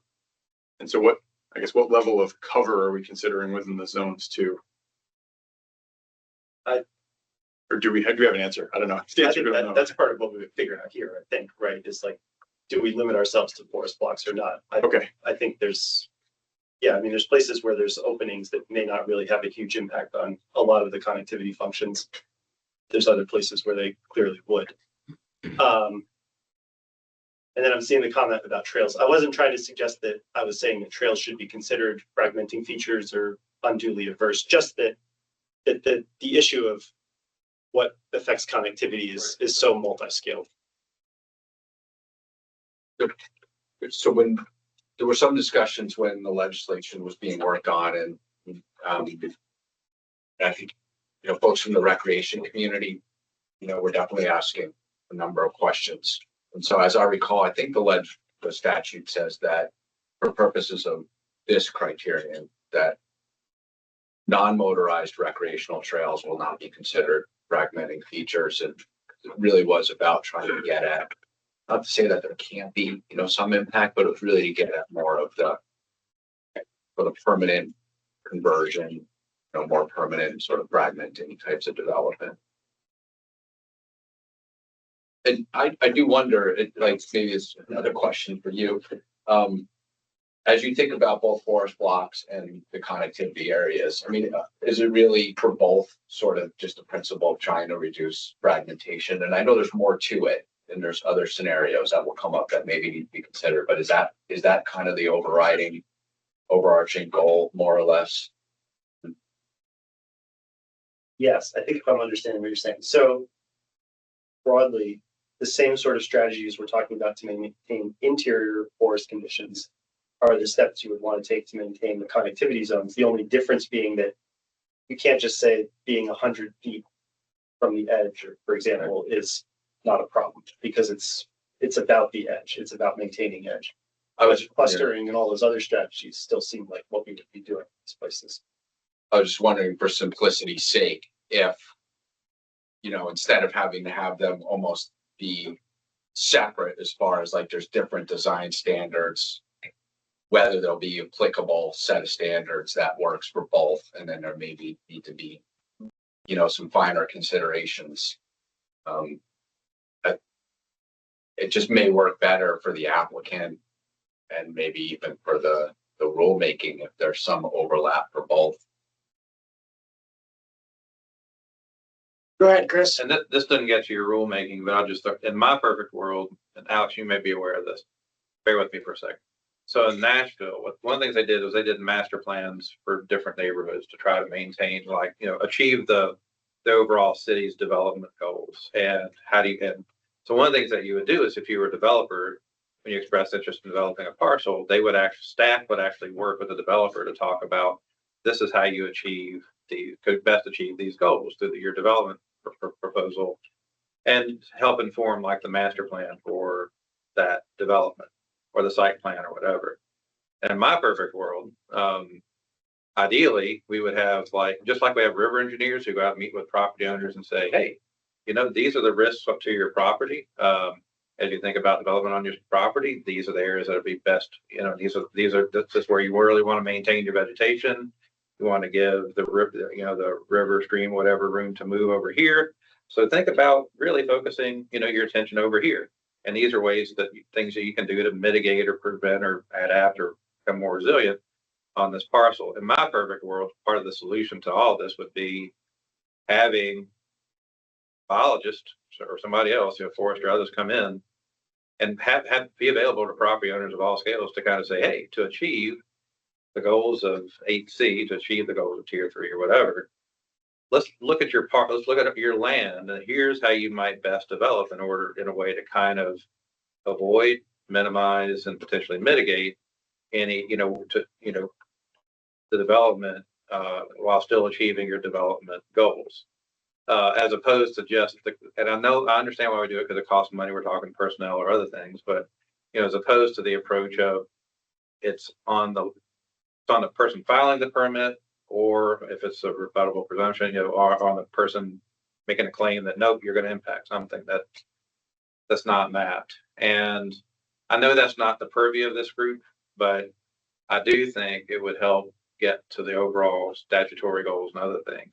Sorry to take up all the time for something that's not necessarily germane to this question, but where it is germane to me is if we are kind of beginning with the design concept and then having that inform, the other questions here, it really helps to have somebody who kind of thinks in that design way to work with the property owners to figure out how do you sit most lightly on the land and still accomplish your goals. And then that can help mitigate the permitting costs and other things down the road. So maybe it is a worthwhile investment for the state and others to, to support something like that if you make it easier ultimately to get through the Act 250 or other processes, because you're getting some advice on the front end, almost like an extension type function. And I'll show.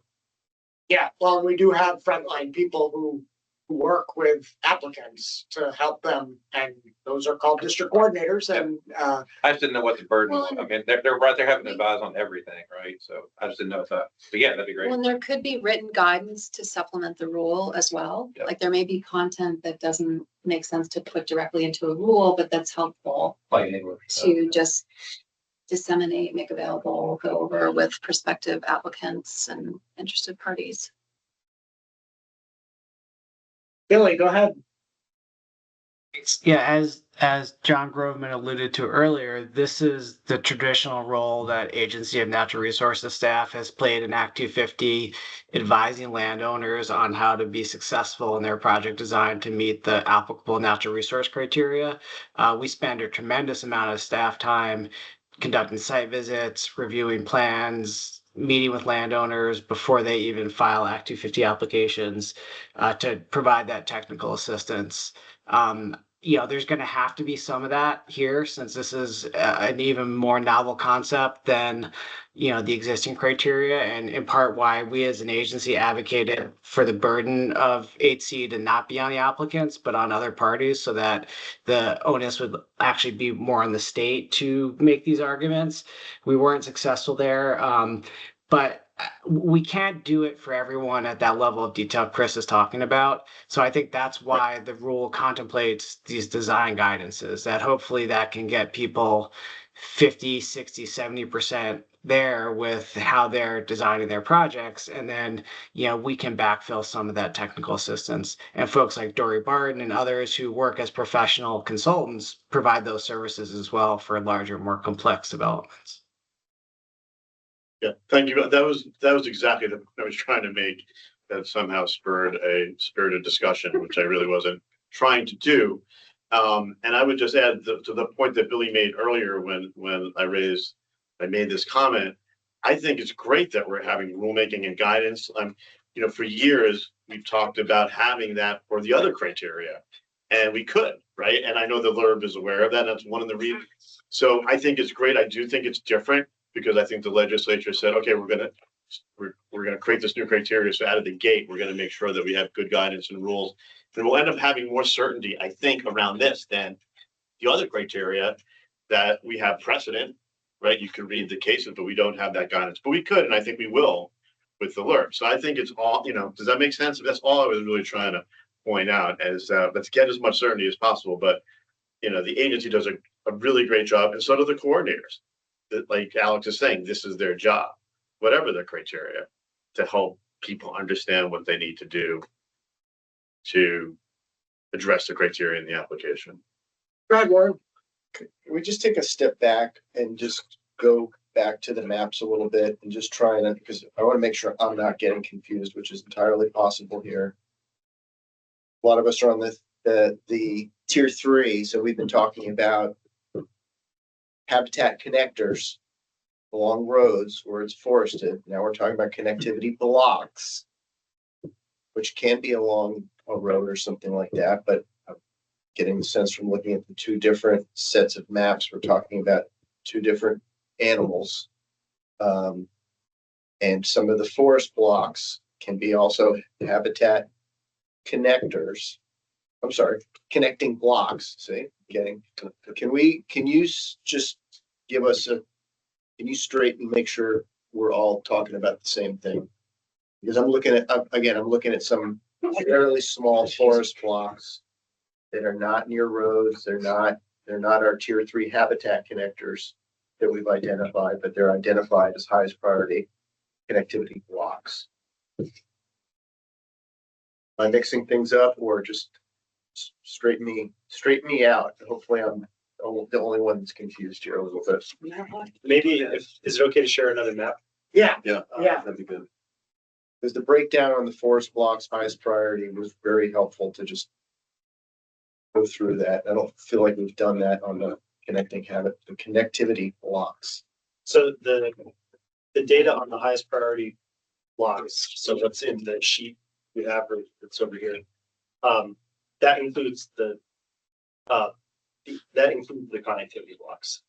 So they're part of those stats, and they're part of what we were looking at with that big map, with the land conservation pattern. So we did look at those, but I can show these specifically, and maybe I just found a place that I think is a sort of example of what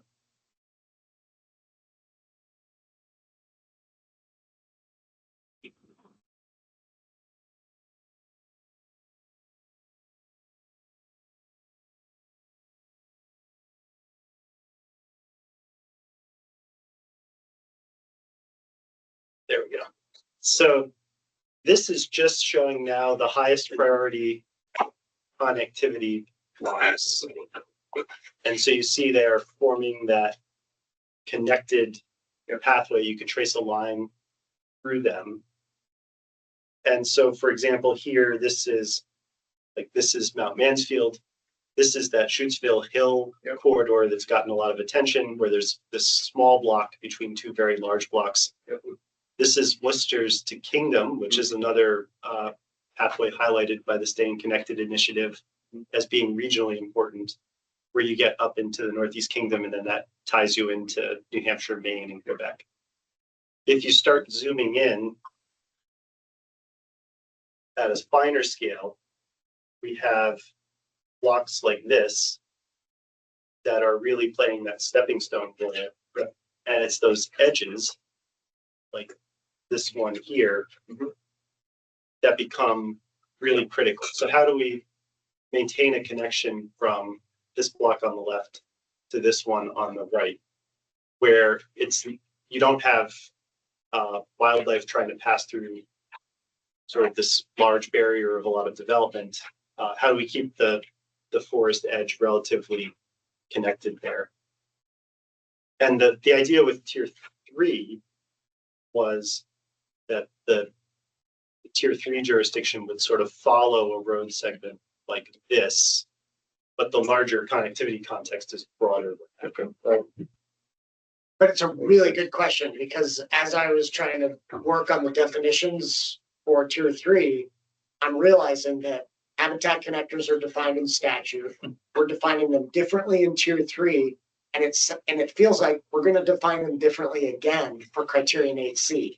And that's unfortunate, but maybe necessary, because we wanted tier 3 to be hyper-focused. And in this case, it doesn't make sense to be hyper-focused, because the rest of the block beyond the road frontage is part of the connectivity that needs to be retained.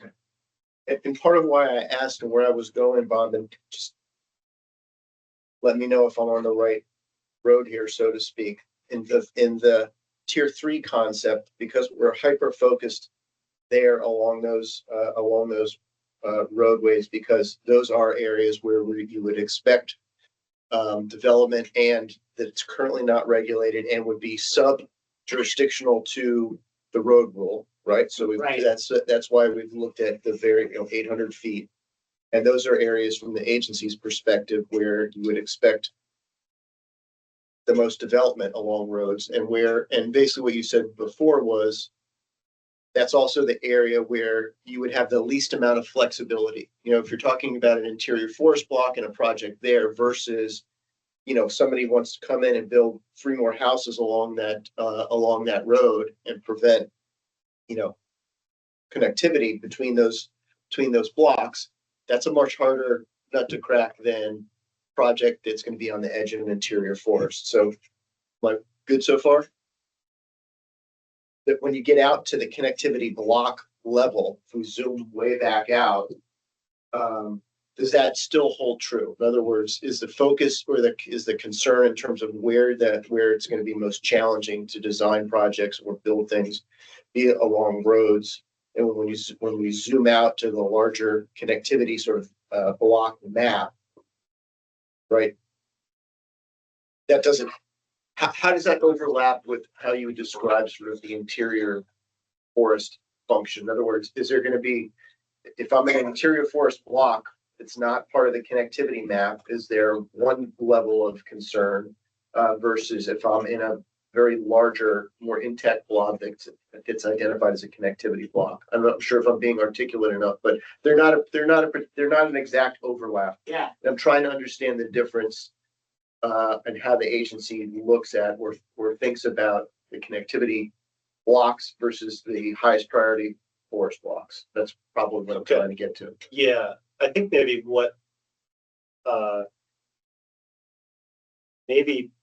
gets at what you're asking is, so this is a block here, and it's got connections across roads here and over here. Okay.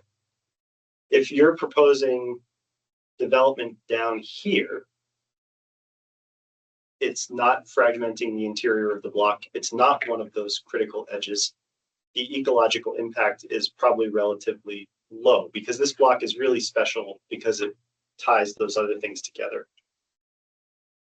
If a development was proposed right here, sort of right in line between these two connections, then that might be more of a concern. So it's the edge plus the area that really ties those edges together. But there's a lot of the connectivity blocks that may not really be that critical to the connectivity function because it's like this where it's sort of tangential. I think it's is that then mapped simply because it's also an existing forest block, or why is that piece included as connectivity if it really doesn't provide that connectivity function between the forest blocks? I guess maybe is the question. Yeah, we made a decision that our fundamental mapping unit would be the block. And we just didn't have the capacity to go block by block and say this part of the block is important and this one's not. Gotcha. There are tools that can help with that, like TNC has mapping that sort of tries to get at that sort of thing. So it's there's other things that could help inform that, but I think the block as a basic unit makes sense. And when you look at it, it's I think somewhat straightforward to tell where you're sort of off towards the side and where you're in the middle of it. So the actual measurement of connectivity blocks is actually larger than the interior forest blocks on the data that we've got on that sheet. That seems counterintuitive to me. It's because it's that's the highest priority, not all forest blocks. If it was all forest blocks, it'd be a bigger number, but you're saying the highest priority. Well, help me with that. I would have thought it would have been a smaller number. It's because when you zoom back out, we're picking up things that we're prioritizing for connectivity, things that were already prioritized for interior forest. Most of the interior forest blocks are part of this connectivity prioritization. And then we're also adding in these small stepping stones. So it makes sense that you'd expect more acreage here because you're doing the biggest and the best plus the little pieces that tie it all together. Okay. I don't suppose, Bob, there's a way right now, you're showing the highest priority connectivity blocks. Can you show the highest priority interior forest blocks so that we can, and put them on top? So that the only parts that we're seeing in yellow are the highest priority connectivity blocks that are not interior forest blocks?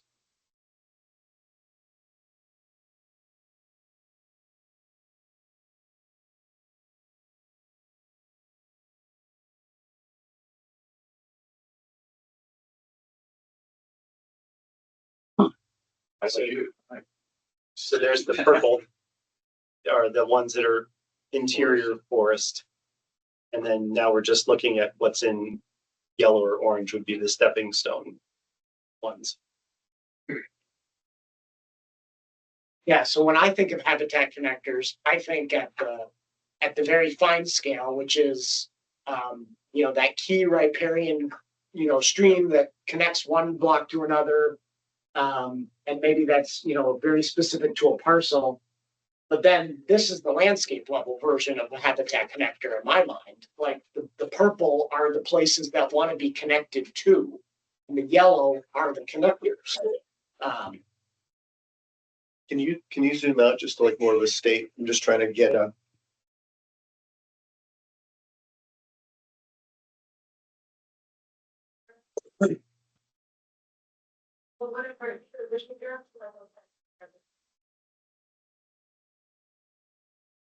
Testing the ability of the computer. Yeah. Fast enough. Yes, live mapping is never a good idea. It will show up eventually. Yep.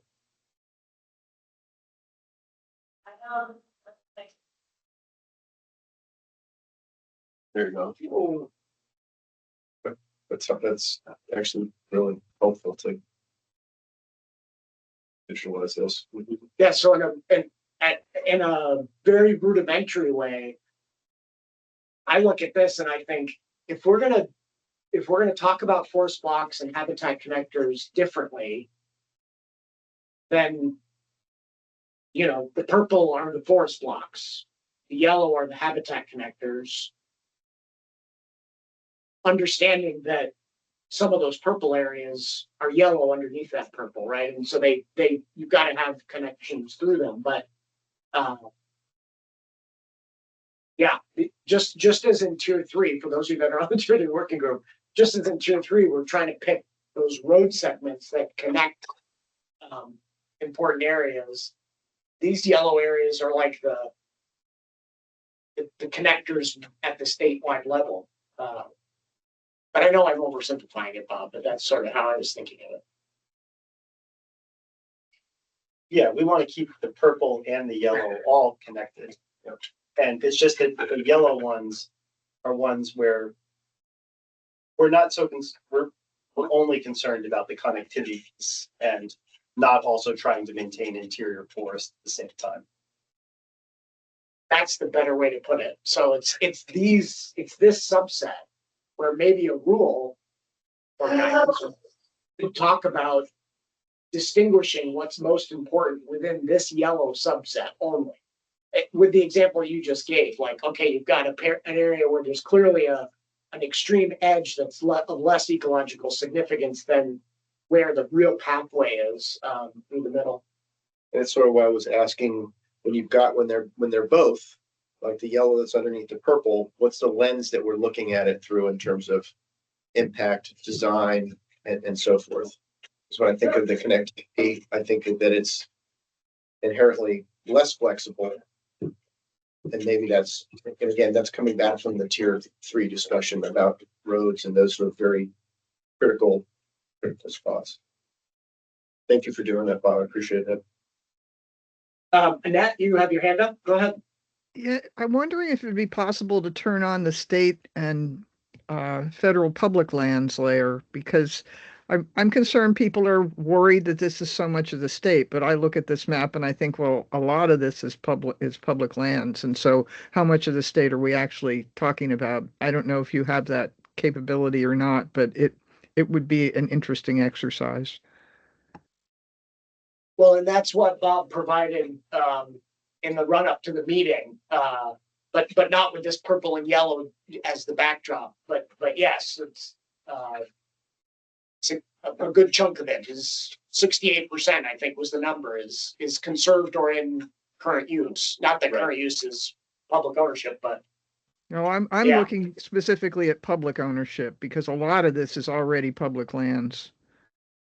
Yeah, do you have a data layer for just the conserved land that you can pop up, or is it? Not that I can just pop up right now, but we'll work on that.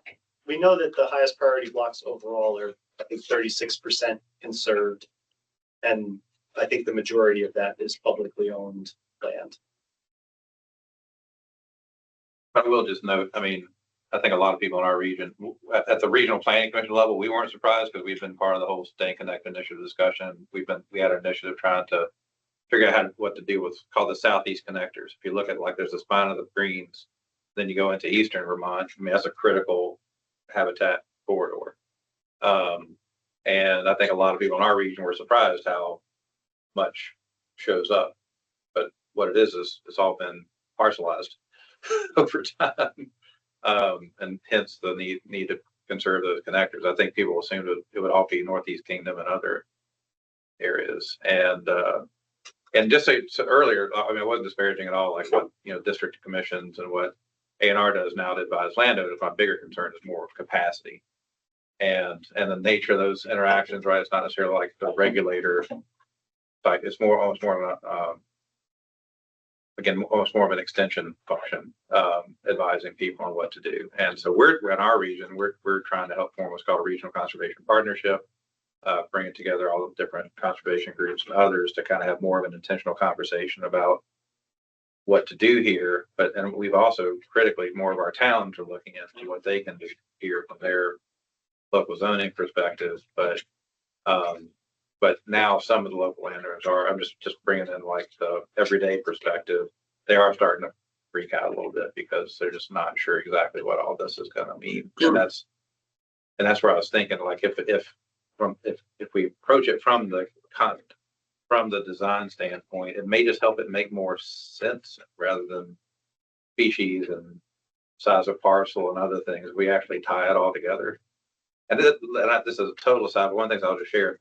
One thing that's been compelling to, like, when we presented this to our towns, like as far as like habitat forest blocks and habitat connectivity, just from like the conservation and habitat and other planning perspective, when we show not just the Vermont map, but how it connects over to the Berkshires and how it connects into New York and ultimately how it all connects up to the Gaspé Peninsula, it becomes way more compelling because it's not just about, it's about how your land ultimately fits into this much larger picture and how habitat movement moves through the landscape. I know that if you're a developer and all, that may not be, you're going to have other factors weighing in, but we found as far as like just having the public planning discussion is kind of keyed into like, oh, this is part of a much larger whole. And the Staying Connected initiative has been really good at like even showing at a global scale just how remarkable, what a remarkable opportunity we have to conserve like this northern Appalachian region, maintain habitat connectivity, whereas in so much of the world it's already been lost. I mean, keep going on and on about this. I mean, we've got a real opportunity here. So as we try to figure out the details right down to who applies for permits and who doesn't, kind of being able to keep in mind this larger impact we could have in northern Appalachia is pretty dramatic. Sure, yeah, the context and the rationale for even having this as a criteria in the first place are still important, even as we're trying to get to the details of it. We're actually running out of time, and I don't know if the conversation is running out too. But are there any other thoughts about habitat connectors as it relates to trying to measure and minimize our impacts? For a project that's in review and has to demonstrate compliance with Criterion 8C, how they might be different from just the forest blocks themselves. I know last time we talked about function, and I think Billy and Bob both said, there's with a generalized forest block, some level of impact can be somewhat minimal and probably fine. Whereas with certain habitat connectors, potentially a small impact could destroy the function of that connector and therefore not be fine. Other than that, are there other thoughts about how habitat connectors and forest blocks differ in the way that we might set up a minimization strategy? I had some thoughts, Alex, based on the place that I pulled up before, on how it differs from what we were talking about with interior forest. And I wanted to go back to this road segment. And we've been saying for interior forest function, you want to keep development close to the edge.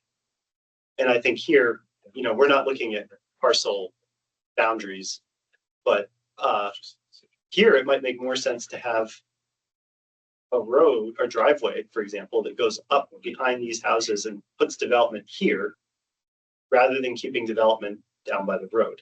Same thing here, going up and clustering development, say back here, might be a better strategy. And so it's very, I think the best design principles in some of these places might be very contextual to where there is development, where there's access, considerations that might be a little harder to just numerically call out. Gotcha.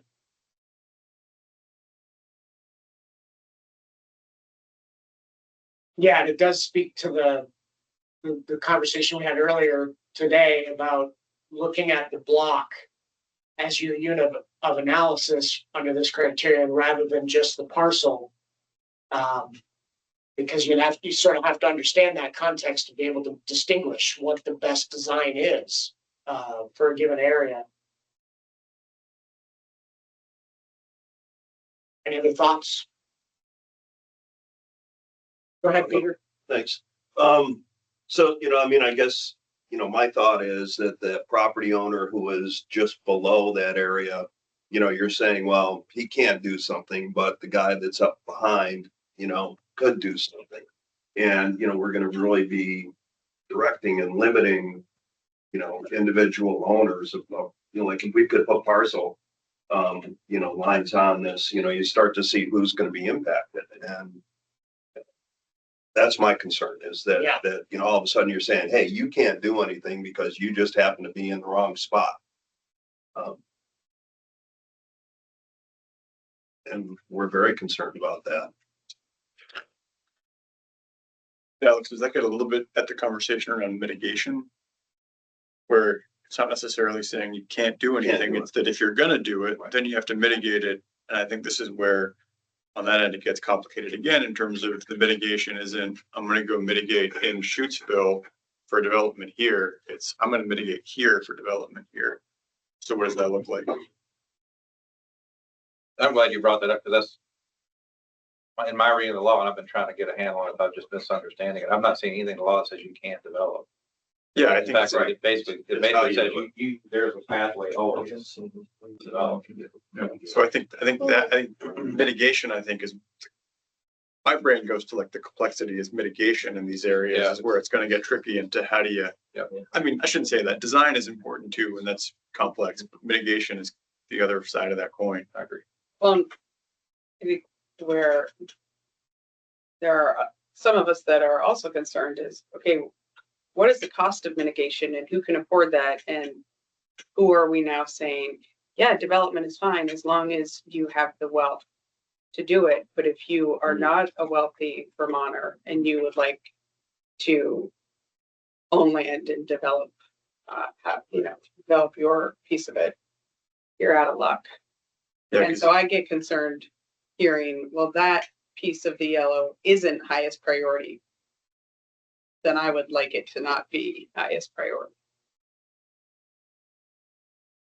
Just to be clear, then in those locations, avoidance and minimization are going to likely be sufficient, or maybe nothing's necessary to comply with the criteria, right? Like it's reviewing on a spectrum, depending on the significance of the resource. That's how all this stuff works. So I hear what you're saying, but I don't think in those areas any project modifications may even be necessary. And that's where the predictability needs to come in. Right, and that's why we maybe, need maybe not. It depends on who you're talking to. I mean, that's it. Is it a subjective review where one person reviewing is going to say it's fine, and then another person reviewing is saying it's not fine? I mean, that's some of the feedback we get. Is it depends who you talk to at AMR. It depends which coordinator you have. It's going to depend on what the review is. And I think that's what we need to move a little bit away from is there is some predictability. Maybe it's the development of guidelines that are going to help create that predictability to move away from those differing answers. But that's certainly our hope, is that this process will yield a rule that has like clear guidance, design standards that will increase that predictability for everybody. But I do see a fundamental issue with regard to what you're talking about, Peter, for this particular example. So the road is, there are connections that want to happen between within these yellow blocks along that road. and there's parcel lines all along that road, likely. I mean, maybe one person owns the whole damn thing, but I doubt it. And so when different property owners come in, it's going to be really hard to tell one, you can minimize your impact by shifting your building site in this direction, and tell another, well, sorry, your entire parcel is critical, and so the only way you can get through a Criterion 8C is to mitigate. And to that, sorry to interrupt, but it's come up multiple times, right? The law contemplates scenarios where mitigation may not be possible. Yeah, and that further complicates it for sure. And I think that was the understanding, because especially with habitat connectors, maybe there are places where it doesn't matter how rich you are, you don't get to mitigate your way out of it. If you can't meet the design standard, you're denied. And I know nobody likes to hear that, but actually part of a review process is occasionally to say no. So that is going to happen, and happen based on this criteria. But that's helpful to me. That's what I've been trying to understand is no a possible answer. I mean, from the LURB standpoint, I mean, if you, that just wasn't clear to me from the legislation. It almost seemed like, if you can't avoid, then minimize. If you can't minimize, then mitigate. But it sounds, but from what you just said, no is a possible outcome. Well, so I want to temper that by saying I agree that I think the intent is for there to be a pathway, and that the no is supposed to come if the project design is poor and doesn't meet the standards. Exactly right. But I think there is the concept of a no with regard to one element of this, and that is the mitigation element. The statute says, like, our rules need to determine whether mitigation, there are situations where mitigation should not even be on the table. Okay. But I think in those situations, there should be a pathway to a yes through minimization and avoidance. But, as Bob is showing us, and as Peter pointed out, like, it's hard to figure that out when the design, there might be few design options that would actually help. Yeah. And I think this is, from my perspective, this is the stickiest context. I mean, maybe others disagree, but to me, this is the one that's along the road where you probably do have a lot of smaller parcels. I'm thinking about just my drive here. I live in Townsend along Millbrook, and just all these little parcels along the road. And also just where it's just salamander, frog, Armageddon at specific points. But you already have the homes there, and chances are that if you don't, there's a really small parcel there that would be, ideal for somebody who doesn't have a lot of money, doesn't want a lot of land to build a home there. And so, what does it look like for that person? And I'm not saying as a zoning officer, I've had to tell a lot of people no, and had zoning, really strict zoning, Maryland in the critical areas, absolutely no development whatsoever. And then the consequences when people build without permits and having to have stuff torn down. I'm not saying we're going there. I'm just saying I've lived this life, so I'm empathetic towards it.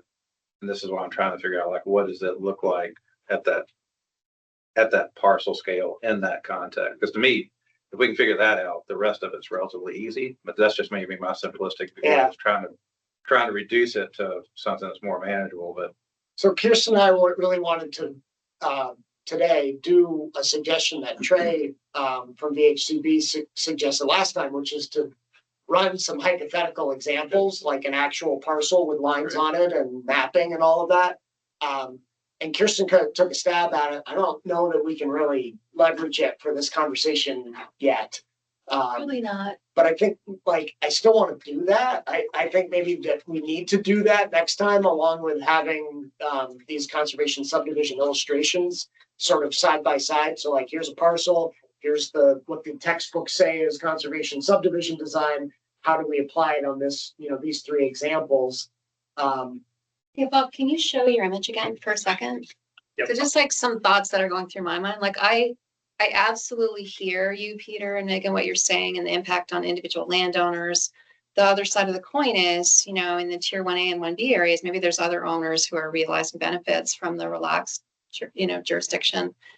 And maybe like, and we weren't gonna get into mitigation today, but just, you know, if you're a tier 3 habitat connector, maybe that's I don't know if it makes sense in terms of like a design standard where you have kind of like a A and a B grade. Like if you're one of those hyper focused, really critically important, maybe that's a factor in the review.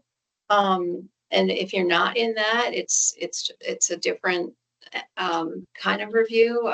And then I'm looking at the field that's on the eastern side of the road that's south of the mapped connector area. And I wonder about, you know, if someone really, you know, wanted to do development and got into needing to mitigate, maybe they maybe it's part of the same property, or maybe they make a deal with their neighbor, or maybe there can be some collaboration and they get the soil conservation district to go out there and do a bunch of planting as a mitigation project. But just, you know, this is just kind of what's going through my mind of how this might play out looking ahead. I don't know. You know, we all have to sort of figure some things out, but just some thoughts. I guess as a landowner, I guess I look at that, unless the person needing to mitigate owns that land, I think that's a huge reach. Yes. I think as a landowner, giving up something is not an automatic, or so I that yeah, I just don't know what the parcel, like what it looks like. Even with restrictions on the parcel, I think it creates a vulnerability as a landowner, because now you have another responsibility that you didn't create. You allowed it, but you didn't. It's not part of your land that you're. Oh, well, if it was two independent private landowners who made some deal, I mean, yeah, you'd be presumably compensated for assuming that encumbrance on your property, right? Like you'd want something. Yeah. To grant and yeah, I think whatever the circumstances are. Yeah, maybe I'm not sure it's an automatic. I think it's again. It's absolutely not. It's absolutely not an automatic. It's just some of the, you know, the land use and looking at, okay, well, maybe there's other opportunities for mitigation in the area. So let's stop talking mitigation right now, because that's a whole nother topic that we wanted to save for your next meeting. And we only have a few minutes left. Any parting comments before we talk a little bit about next steps and what you want out of us before you meet again? Go ahead. I just wanted to clarify something to make sure that we're on the same page, or at least I understand what we're talking about. Is the idea that in the rule there would be different considerations for essentially the purple and the yellow? That's what I understand. My brain is pointing us towards, but is that kind of like? That's my understanding. Okay. But yes, maybe, but with Jamie's caveat that maybe as many of the same design sort of standards that we can use in both, we should try. And then where there's a very substantive difference, likely in the yellow areas, as Bob's been pointing out, there's a few extras or there's a few additional. That's the way I'm thinking. Okay. Which I think is great, because there are some areas where, by the nature of how we're looking at it, they are purple, but the highest function of them is actually connectivity. And I can show you examples of it. I can look it up with you, Bob, but like, I want to make sure that we're not applying some of the connectivity values in some of the highest forest block areas just by nature of this gap that we're looking at, because the yellow is showing up where it's not a highest priority forest block, right? Interior forest block. Interior forest block. But there's interior forest blocks which also have incredible connectivity function, but they're not showing up in the yellow because they're an interior forest block, if that makes sense. Yeah, because we got to block them out. No, yeah. So I'm just trying to get in my head, like, are we separating out completely different review criteria within this, or are they nested, or is it a Venn diagram? Like, it's a really messy Venn diagram. Yeah. Okay, I want to get us out of here. So our next meeting, I believe, is scheduled for, yikes, help me out, Kirsten, is it November 6th? or someone else who's got the schedule. I guess the way I should frame it is just because November it's a 6th. Yes. highest Yeah. priority interior forest block doesn't negate. What its time on highest this? priority connectivity. So right, next meeting, November 6th at 1 PM, right here, I believe in the same room. And, we'll get out information ahead of that. Our original intent was to actually do some drafting, at least some rough outline kind of drafting, and discuss it with the board between now and then, so that they have an update on what at least we've been talking about, and to then share that with you on the 6th. And then be able to go out to the public pretty quickly after that. So I'm not sure how ready we're going to be for that on our original schedule, but I want to ask before we walk away today, aside from illustrations, conservation subdivision sorts of design standards, and these hypothetical examples that we mentioned with actual parcel lines, is there anything else that you would want us to be working on so that we can help get the conversation where it needs to go? Well, the mitigation information, right? Like that's a whole other conversation that we'll be getting to. Sure. So there's that too. there's Is there anything on there's something mitigation? specific to mitigation that you would like us to. And that can be a standing question that you can email us, tonight or tomorrow, or not tomorrow, but next week. But any thoughts right off the bat? So adverse impact, I mean, I think that understanding what that is would be helpful for me. How do you define it?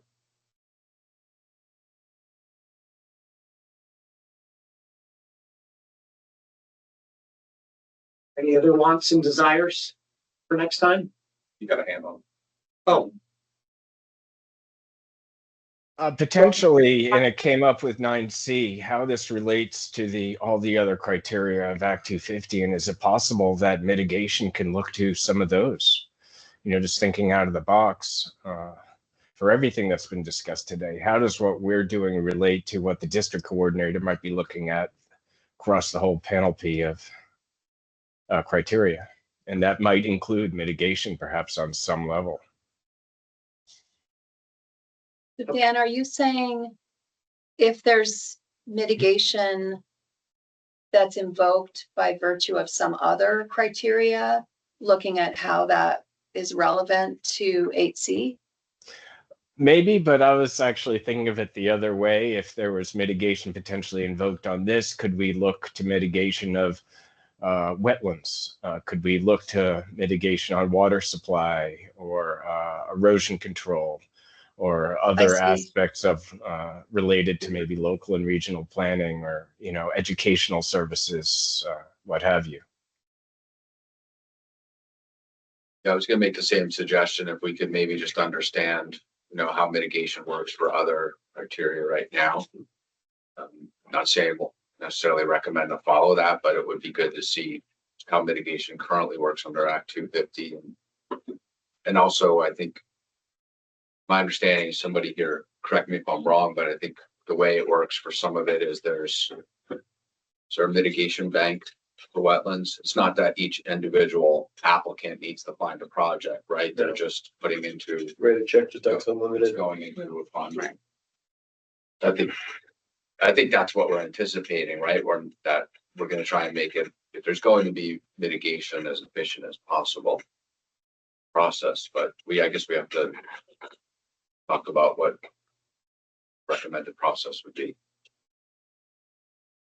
All right. What about on-site and off-site elements of mitigation? Have people thought about those sort of like? I think this is the mitigation conversation. Okay. This is what I was saying before, is that this is I kind of, as an old Act 250 person, I view this as we don't have this for wildlife habitat, for the other issues we mitigate. We've been needing, we don't have a rule or guidance. We have decisions. There's an interim, I think 1987 A&R procedure on wildlife habitat mitigation. That's what we still use to this day. And we've talked for years about updating that, putting it in a rule. So this, like, I feel like this criteria will be ahead, right? And the LURB could then look at these other issues, these old Act 250 issues, and like on-site, off-site ratios, banking, whatever. Like we functioned somehow for 60 years without this, with the other, and that's not good. I'm not saying that's good that we did it. But, so I don't know, I think this conversation will help inform other conversations about mitigation, guidance and rules. That would be good for everybody. I do think for me, in the mitigation conversation next time, it would help to have. But that's again, not that road segment and that connector, but like some hypothetical. What does it look like on different parcel sizes, right? Is it what does it look like on a 5-acre parcel, a 10, 100? Because those are going to be different contexts. Is that Yep, is that makes kind of what you're sense. thinking? That Because makes again, to me, sense. that's going to be this. Again, my perspective may be wrong, but for me, it feels like that's going to be some of the stickier ones to figure out because just writing a check to Ducks Unlimited, right? Because here we're talking about a fixed thing in the land. I mean, unless it's a major wetland complex or something, right? We're talking about a very fixed place. So writing a check to Trout Unlimited or something to mitigate a brook is going to be different than that specific brook, that specific connector context. And so if you guys can do some thinking ahead of time, it'll help me. Yeah. And I'll be up in Maine some week here. In person, I'm talking so much. Sorry. All right, we are out of time. Thank you all for coming today. And yeah, we'll reconvene in November, and Kirsten and I will try to do some Got some homework. some real work between now and then to make the next meeting as productive as possible. John, did you mean I'm not sure how to clear our direction.